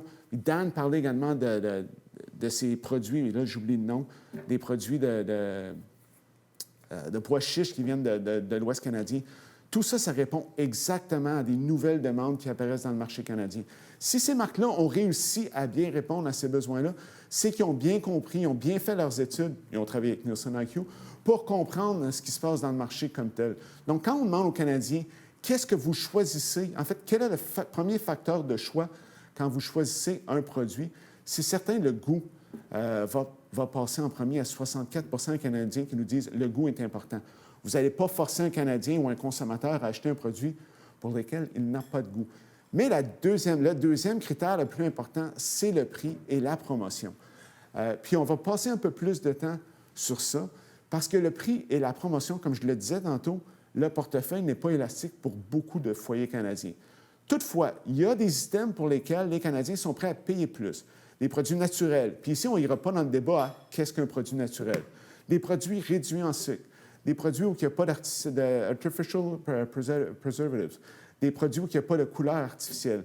Des produits où il y a moins de sel. Donc, il y a quand même un spectre de produits où il y a des opportunités d'offrir de l'innovation et d'aller chercher un peu plus de profitabilité ou d'offrir des innovations à un prix un petit peu plus élevé que ce qu'on voit dans le marché présentement. Puis ça, on le voit dans beaucoup de catégories. Ici, vous voyez des taux de croissance, en fait, de certaines catégories où il y a une recherche de praticité des foyers canadiens, mais également de vitesse. En fait, praticité, ça va aller chercher cet aspect-là. C'est dans les barres énergie, dans le yogourt, dans les trail mix, les mélanges de granola, dans les céréales froides. Ce sont des catégories à forte croissance récemment. Ce sont des catégories fortement consommées par les milléniaux. Puis encore là, je fais un parallèle à ce qui se disait tantôt. Mais il y a de l'opportunité d'aller chercher de ces innovations-là où les gens sont un peu plus, moins regardants sur le prix, disons. Donc, les options, en fait, juste si on regarde ici, là, par exemple, si on compare de la consommation de protéines en gros, on le voit, consommer de la dinde, c'est 6 sous le gramme. Consommer du beef jerky, c'est 25 sous le gramme. Et le beef jerky, je me fais souvent poser la question, qu'est-ce qui se passe avec le beef jerky? Si vous suivez, en fait, on ne va pas en parler 15 minutes, non, mais si vous suivez cette catégorie-là, c'est quand même 6 à 7 fois plus élevé que le prix de protéines sur la dinde. Le jerky, en fait, est super convoité par les gens qui courent des marathons et qui coursent. Donc, ils sont à la recherche de protéines rapidement après un exercice. Donc, ça répond à un besoin de praticité, ça répond à un besoin de vitesse. J'en ai besoin tout de suite. C'est sûr que faire de la course en se courant avec la dinde, c'est un petit peu plus difficile. Donc, vraiment, là, les consommateurs canadiens, je le disais tantôt, identifient le prix et les promotions comme étant le deuxième facteur ou le deuxième critère de choix pour un produit. Mais il y a quand même de la place pour aller chercher des produits qui vont coûter un peu plus cher pour les Canadiens. Donc, le prix n'est pas un frein à l'innovation, mais il faut juste bien comprendre ce que les consommateurs recherchent. Au niveau, par exemple, des breuvages, et donc, il y a beaucoup d'innovations.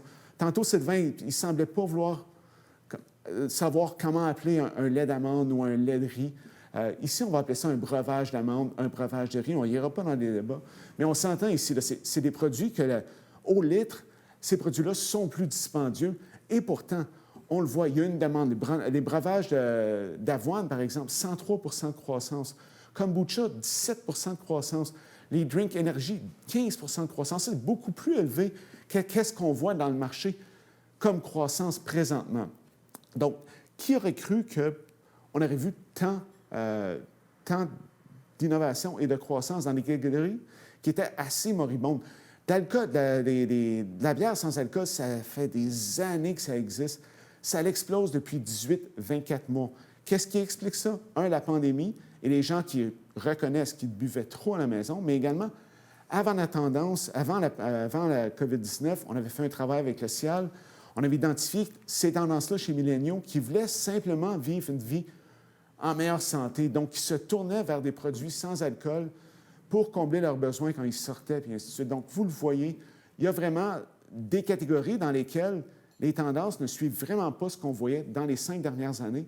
C'est vraiment le health and wellness, donc les tendances santé qui influencent la croissance de certaines catégories. Je suis vraiment désolé, encore beaucoup de chiffres. Vous aurez accès à cette présentation-là. Je serai disponible pour des questions par la suite. Mais j'aime ça, des chiffres, donc je vais continuer. Donc, quand on reste dans les tendances au niveau des breuvages, 44 des Canadiens ne veulent plus de sucre. 39 des Canadiens veulent des vrais jus. Donc, une recherche, encore là, on s'éloigne des... Vous l'avez vu, Pepsi s'est débarrassé de sa gamme Tropicana parce qu'il n'arrivait pas à répondre aux besoins des consommateurs.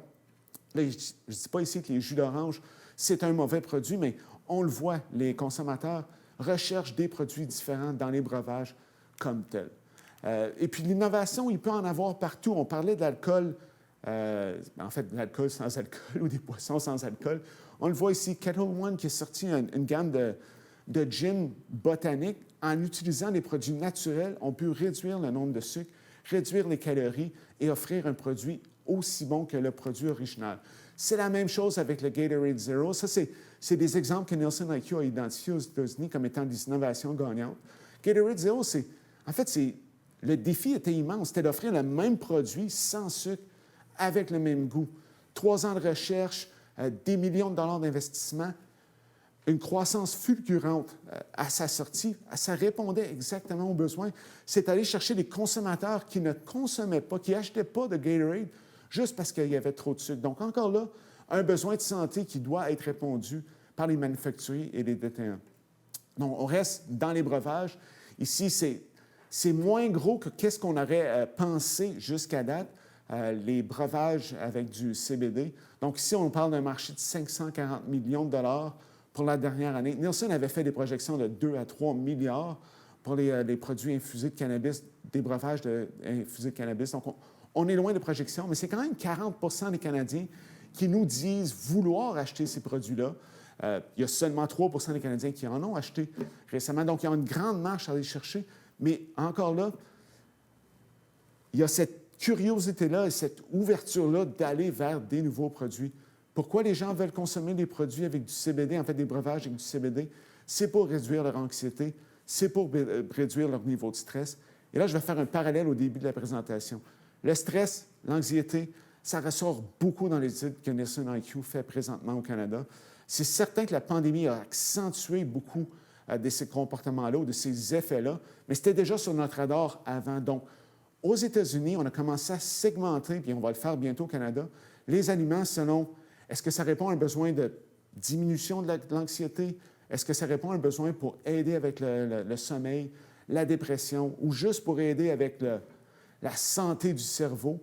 Et puis, on le voit, là, vous le voyez, des ventes phénoménales à aller chercher avec ce genre de produits-là au Canada puis aux États-Unis.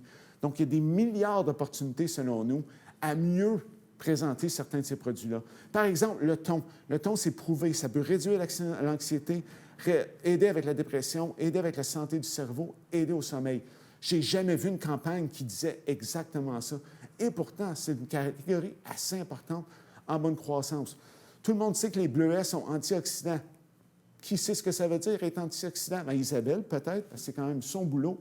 Mais il y a un job de communication, il y a un job d'éducation à faire autour du rôle que peut jouer le bleuet, la crevette, le bœuf frais ou les framboises. Donc, il y a vraiment encore, on le voit dans certains détaillants et avec certains manufacturiers, jouer cette carte-là. Il y a l'opportunité pour les Canadiens des manufacturiers d'ici de le jouer encore plus fort. C'est ce que nous, on croit chez Nielsen IQ. Donc, je retourne à la même diapo. Tantôt, on le disait, c'était le goût qui était le premier critère de choix pour un produit. C'est également le prix. Le prix, on le voyait tantôt, c'est pas évident dans les produits de beauté santé. Pas les produits de beauté santé, les produits meilleurs pour la santé. Donc, le prix, ici, les détaillants ont un rôle à jouer en offrant des produits de marque privée. En fait, on est un peu en retard avec ce qui se fait en Europe au niveau des marques, en fait, des produits de marque privée de santé. Vous le voyez, quelques exemples, Mieux-être de Métro ici, ou même Walmart avec une gamme complète de sans gluten, Loblaws qui offre une gamme de produits plant-based qui fonctionne très bien. On le voit aussi, Sobeys dans le centre là en bleu, qui offre des produits qui sont meilleurs pour la santé. Donc, on le voit, chaque détaillant a bien compris qu'il y avait une opportunité, là, qu'il y avait un besoin de leurs consommateurs. Mais on peut regarder ailleurs pour s'inspirer. Kroger, aux États-Unis, avec sa gamme Simple Truth, c'est 2,3 milliards de ventes en 6 ans. C'est la marque la plus importante de produits santé aux États-Unis. Target vient de lancer 2000 systèmes d'une gamme qui s'appelle Good and Gather Items. Ça devrait être la deuxième gamme à la suite de Kroger d'ici les 2 prochaines années. Il y a beaucoup d'activités au niveau des marques privées. C'est peut-être là également qu'il faut aller chercher au niveau de l'innovation et puis de la recherche pour répondre aux consommateurs canadiens. Donc, on le voit ici, l'opinion des Canadiens vis-à-vis la marque privée s'améliore d'année en année. Donc, on le voit ici, comparativement à 2018, c'est 82 des Canadiens qui nous disent que les marques privées, c'est une bonne alternative aux marques nationales. 73 qui nous disent que c'est une bonne valeur pour leur portefeuille. Puis on le voit comparativement à ce qu'on observe présentement aux États-Unis, l'opinion est beaucoup plus favorable pour les marques privées au Canada. Donc, il y a un jeu à aller jouer là, au niveau des détaillants à ce niveau-là. Et puis, on répond à cette inquiétude-là au niveau du prix. Les gens, oui, nous disent que les produits de marques privées sont de bonne qualité, mais vont choisir beaucoup les marques privées parce qu'ils sont en promotion, parce que le prix est plus bas que les marques nationales, parce qu'ils vont nous offrir une bonne valeur, et ainsi de suite. Au Canada, on n'a pas encore réussi, selon moi, à fidéliser des consommateurs en utilisant la marque privée, mais il y a des opportunités. Et puis, selon moi, je crois qu'on peut utiliser les produits de marque privée, les produits de marque santé, pour aller fidéliser les consommateurs à cette marque privée-là. Donc, il y a vraiment une dichotomie, puis on va finir là-dessus, puis je suis certain que ça va soulever certaines questions avec ce que les Canadiens disent, parce qu'on vient de voir beaucoup de tendances positives, et qu'est-ce qu'ils mettent dans leur panier. Là, vous allez voir, cette dichotomie-là, vous allez dire, bah, le Francis vient de dire le contraire de ce qu'il avait dit dans les diapos précédentes. Non, vous allez comprendre qu'il y a encore des besoins des consommateurs qui sont mal répondus. Puis je vais faire un parallèle avec ce qui s'est dit plus tôt dans une autre conférence. Pour ceux qui m'ont déjà vu présenter ces diapos-là, ici, là, c'est vraiment les courbes de vente avec la croissance qu'on a connue pendant la COVID-19. Donc oui, je n'ai pas le choix de parler de COVID-19. Encore une fois, le premier pic, c'était vraiment l'impact de la période de stockage de mars 2020. Le dernier pic, c'était vraiment la deuxième période des fêtes. Donc, la première période des fêtes, on n'a rien fait. La deuxième période des fêtes, à travers le Canada, il y a eu plus de liberté. Donc, on le voit, il y a un gros pic de vente. En vert, ce qu'on voit, c'est le confectionery, donc la confiserie, le chocolat et les bonbons. Vous le voyez, le vert performe pas mal, toujours mieux que l'industrie en général. Donc, encore là, contradiction avec ce qu'on vient de discuter, que les gens cherchaient à consommer moins de sel, les gens cherchaient à consommer moins de sucre. Mais dans une période de stress, et je vais faire encore un parallèle, on a besoin de réconfort, on a besoin de ces treats, on a besoin de ces... Ici, on ne parle pas de snack, on parle vraiment de... Je m'assois devant la télé, puis j'écoute une série complète sur Netflix et je mange une barre de chocolat. Donc, on le voit ici, le chocolat, c'est quand même 2 milliards de ventes, c'est 11 de croissance. Je vous le rappelle, l'industrie est à 4 de croissance. Les boissons gazeuses versus 2019, là, je vous rappelle qu'on regardait versus 2019, 16 de croissance. Les biscuits, 9 de croissance. Donc, c'est pas tout le monde. En fait, ça pourrait être le même monde qui nous ont dit vouloir manger plus santé, qui ont acheté ces catégories-là. En fait, dans chaque foyer et chez chaque consommateur, il y a ces contradictions-là. Ces aliments-là répondent à un besoin, mais ces aliments-là, les Canadiens aimeraient quand même qu'il y ait des meilleures options qui leur sont offertes. C'est 47 des Canadiens qui cherchent des produits avec une réduction de sel. Et puis, on regardait, là, si on regarde les résultats, par exemple, là, du sucre, du chocolat sans sucre, qui on s'entend, c'est minime au niveau des ventes, mais c'est quand même 47 de croissance pendant la pandémie, 41 de croissance au niveau des bonbons sans sucre. Donc, on le voit, il y a une opportunité à aller chercher pour les manufacturiers d'offrir des options plus santé de produits, en fait, de treats, de trucs, de produits indulgents. Il faut aider et non pas nuire à cette consommation-là des Canadiens et des foyers du pays. Il faut comprendre ce besoin-là d'acheter des produits sucrés. Il y a des exemples, par exemple, de sugar tax ou de taxation sur les produits sucrés. C'est souvent sur les boissons gazeuses. Nielsen a fait des études aux États-Unis et en Angleterre sur des taxes très récentes. Aucun impact sur la consommation. 67 des Anglais, par exemple, nous ont dit qu'ils n'ont pas changé leur consommation suite à l'imposition d'une taxe contre le sucre. C'est un Anglais sur 5 qui ont commencé à regarder un peu plus, en fait, la concentration de sucre dans les produits comme tels, mais c'est seulement 1 des Anglais qui nous ont dit qu'ils étaient pour arrêter d'acheter du sucre. Donc, vraiment, il ne faut pas punir un consommateur, il faut plutôt l'aider à mieux consommer certains produits. 54 des consommateurs anglais disaient supporter cette implémentation-là. 69 veulent qu'elle soit étendue aux biscuits et aux confiseries et pourtant ne suivent pas vraiment ce que la loi leur dit comme tel. En fait, il ne faut pas prendre le consommateur pour une valise. Il faut plutôt répondre avec une offre qui est plus sensible à leurs besoins. Vous le voyez encore une fois, là, on parlait de chocolat. Ici, on va parler, par exemple, de chips ou de différents segments des confiseries. Vous le voyez à droite, 12, 11, 36 de croissance. Ces catégories-là ne sont pas prêtes de disparaître. On parle de centaines de millions de ventes. En anglais, on dit « help Canadian Street, not overheat ». Il y a des catégories qui le comprennent très bien.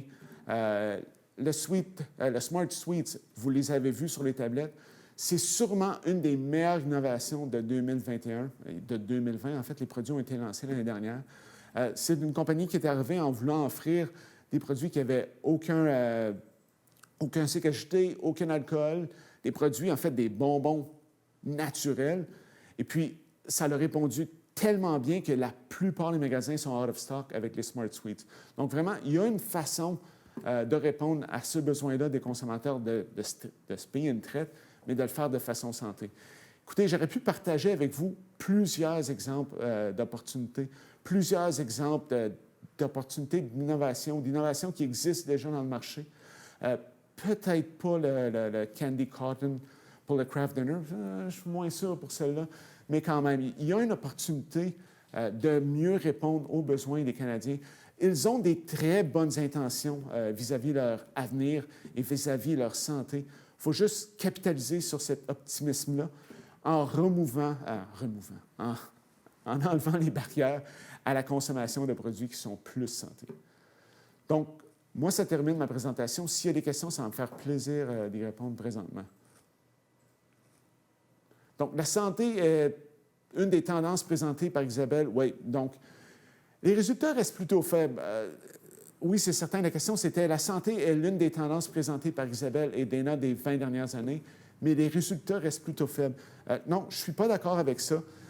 Récemment, on a vu beaucoup d'items qui ont été introduits sur le marché qui répondaient plus à un impératif de production et non pas à une demande des consommateurs. Il y a des très bons exemples de produits santé qui ont été introduits sur le marché. Si je prends certains des exemples qu'Isabelle et Dana ont réintroduits, les produits sans gluten, par exemple, je le sais, ce n'est pas tous les produits sans gluten qui sont meilleurs pour la santé, mais ça aurait quand même répondu à un impératif de diète et puis à un besoin qui était spécifique aux consommateurs canadiens et à travers le monde également. Donc, oui, il faut vraiment bien être à l'écoute des consommateurs pour leur offrir les produits qu'ils recherchent. On parle ici là, des produits locaux, on en parlait dans la... Qui dit locaux ne dit pas meilleur pour la santé ou meilleur pour l'environnement. Nielsen est en train de mesurer l'impact du prix sur l'offre de produits locaux pour voir jusqu'à où cette offre-là est élastique. Mais oui, vous avez raison, il y a une question de prix. L'offre, elle ne va seulement que grandir dans les prochains mois, les prochaines années.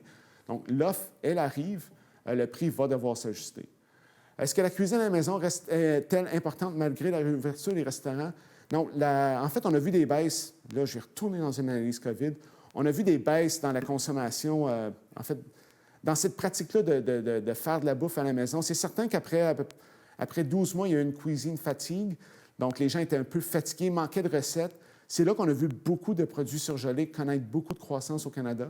Donc, ça, c'était très intéressant à suivre au niveau des tendances. On a vu l'été dernier, quand les restaurants ont commencé à ouvrir, beaucoup de produits frais, comme la viande, les périssables, voir leur vente diminuer. Donc, oui, c'est certain, la réouverture des restaurants a un impact sur la cuisine à la maison. C'est les ventes surtout de produits périssables, des produits frais. Mais ça, on le suit. En ce moment, avec le pass vaccinal, on voit une recrudescence des ventes de périssables. Il y a certains gens qui ne sont pas prêts à aller au restaurant. Je n'irai pas dans le débat de société, mais ça va être intéressant de suivre dans les prochaines semaines ce qui va se passer avec ça. Les consommateurs veulent réduire le sel, la surtransformation, mais achètent des substituts de viande contenant des hauts taux de sodium et de transformation. Entièrement d'accord. Donc, il y a des opportunités ici de mieux faire ces produits de plant-based avec des produits beaucoup moins de sodium. Je sais qu'il y a une marque québécoise que je ne peux pas nommer qui fait très bien ça. En fait, j'ai rencontré le fondateur qui m'a expliqué que c'était son opportunité, c'était son défi de se différencier des marques américaines, c'était d'arriver avec un produit beaucoup moins transformé, avec beaucoup moins de sodium. Donc, il y a des opportunités de mieux faire. On est au début de cette tendance-là. Je vais reprendre ce que Sylvain disait tantôt. Ces produits-là ne vont pas disparaître. Donc, c'est intéressant de voir ce qui va se passer, mais il y a des opportunités de faire de ces produits-là plus santé. Je fais un petit parallèle avec le sans gluten. Beaucoup de produits sans gluten sont bourrés de sucre. Encore là, mais on voit de la croissance dans des marques qui offrent du sans gluten de bien meilleure qualité. Donc, on le voit. What do you foresee to stay from the products we did buy during the pandemic? Okay, so I'm just going to do like a small jump back to the beginning of my presentation. If you're in the cleaning business, you're going to have like good sales for the following years.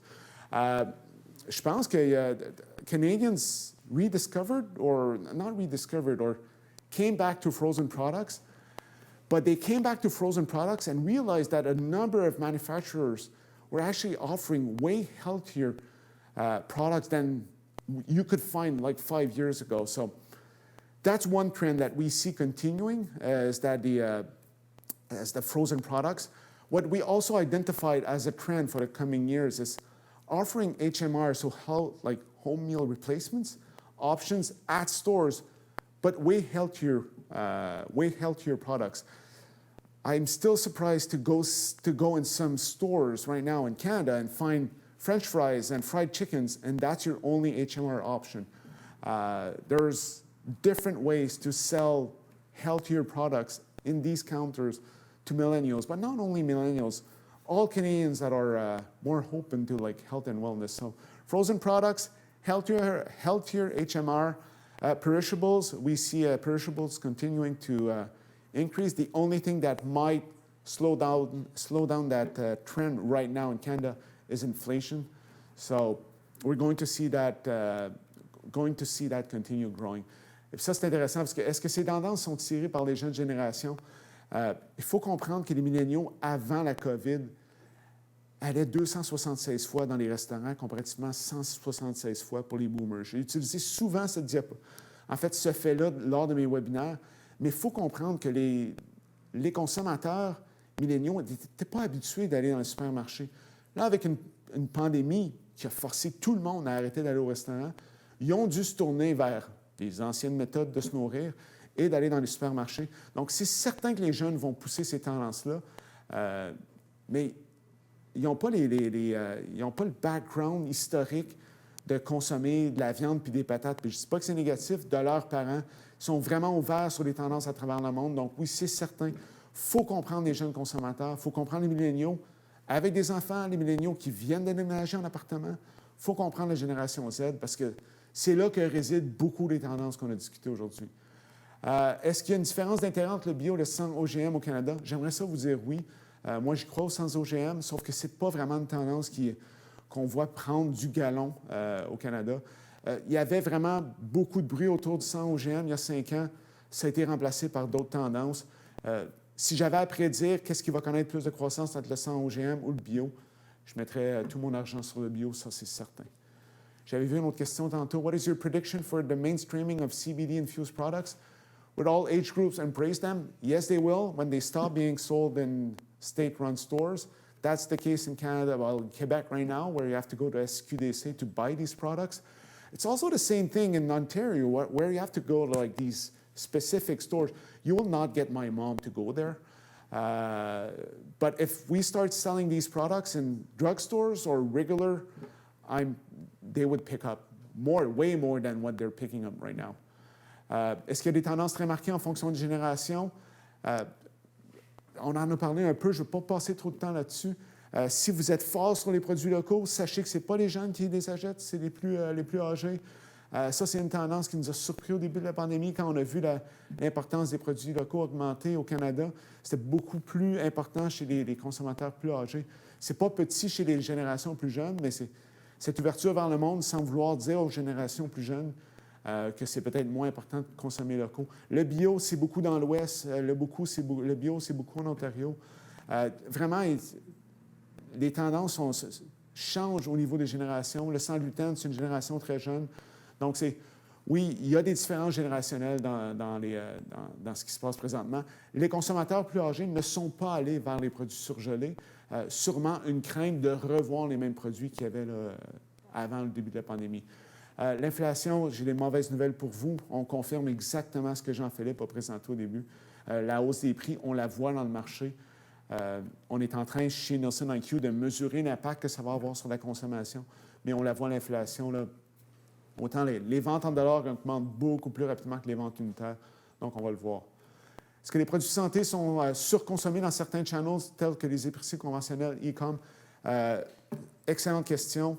C'est certain que les magasins de produits naturels ont eu de la difficulté pendant la pandémie. Pourquoi ont eu de la difficulté? Les gens ont concentré leurs achats, donc on fait beaucoup plus d'achats dans les magasins conventionnels. Ça a aidé les produits santé dans ces réseaux-là comme tels. C'est plus difficile pour les magasins de santé naturelle, mais on voit que dernièrement, ils reprennent un peu du poil de la bête. Le e-com reste une très bonne destination. Il faut savoir que les consommateurs ne vont pas vers ces catégories-là en cherchant une marque. Ils vont dans ces catégories-là en cherchant à combler un besoin. Donc, le e-com va répondre à ça. Dans nos recherches, les consommateurs qui vont en ligne ne cherchent pas un produit spécifique, ils cherchent à combler un besoin. Donc, oui, ces produits-là vont connaître de la belle croissance en ligne, vont connaître de la belle croissance dans les magasins conventionnels. Ceci étant dit, Maxi et Super C, par exemple, au Québec, font un très bon boulot à vendre des produits santé. Donc, vraiment, les opportunités sont là. Il faut juste que les détaillants sautent sur ces opportunités-là comme telles. Est-ce que la pandémie a vraiment aidé la démocratisation et la croissance de la consommation du cannabis récréatif au Canada? Nous, ce qu'on avait vu, ce n'était pas le cas. Je le disais tantôt, les consommateurs canadiens avaient réduit le nombre de visites qu'ils faisaient dans les différents réseaux. Donc, on avait vu qu'ils avaient réduit le nombre de visites qu'ils effectuaient dans les détaillants de cannabis.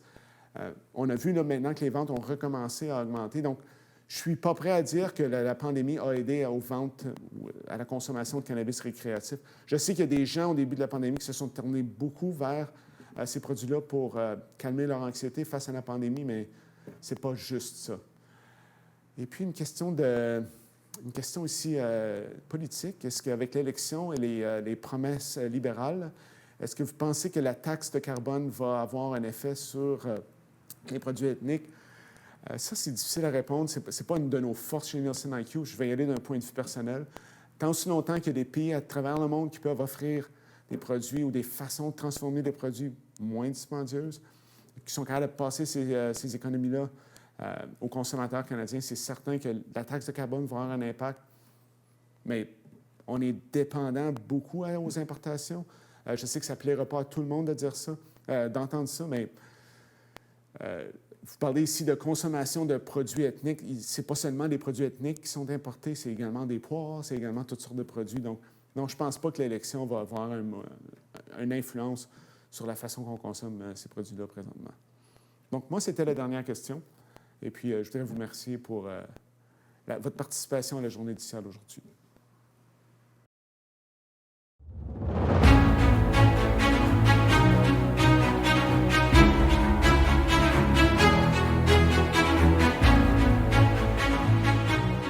Bonjour à tous. It's a great pleasure for me today to join SIAL Canada to present the finalists for the 2021 Alizé Awards.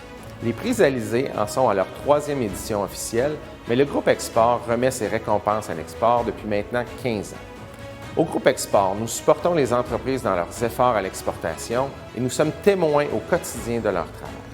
Chaque jour, elles innovent dans leur stratégie et tentent de nouvelles approches pour faire rayonner le savoir-faire d'ici partout sur la planète. En tant que plus grande association d'exportateurs au pays, il était naturel pour nous de souligner leur apport à l'économie du pays. The Alizé Awards highlight the excellence of the work accomplished by Canadian agri-food companies that have distinguished themselves in international markets through impressive growth, innovative marketing, or structuring actions. Évidemment, une telle initiative ne serait pas possible sans le support de nos partenaires. Nous tenons donc à remercier chaleureusement le ministère de l'Agriculture et des Pêcheries de l'Alimentation du Québec, Innocentre, Agro-Québec, Sophie Côté Assurance Crédit, l'Actualité alimentaire et comme Exposium SIAL Canada. Permettez-moi maintenant de vous présenter les finalistes de l'édition 2021. Dans la catégorie Petites et moyennes entreprises, qui s'adresse aux entreprises dont le chiffre d'affaires est de moins de 50 millions de dollars, les finalistes sont Emblème Canneberge, producteur, conditionneur et distributeur de canneberge et autres petits fruits. La Petite Bretonne, entreprise manufacturière spécialisée en produits de boulangerie, dont les micro-croissants, les madeleines et les chocolatines. Marie Morin Canada, entreprise familiale offrant des desserts laitiers confectionnés avec soin selon des recettes traditionnelles. For the large company category, dedicated to companies with revenues over $50 million, the nominees are Groupe Première Moisson, specialized manufacturer of bakery, pastry, deli and ready-to-eat products. Les Industries Bernard et Fils, pure maple syrup producers since the beginning of the 19th century. The Maple Treat Corporation, bringing together 4 family businesses in the maple sector. Félicitations à tous les finalistes. You can all be proud as the jury was very impressed with your work. Je vous donne donc rendez-vous virtuellement le 14 octobre prochain pour le dévoilement des lauréats sur le site des prix Alizé. À bientôt!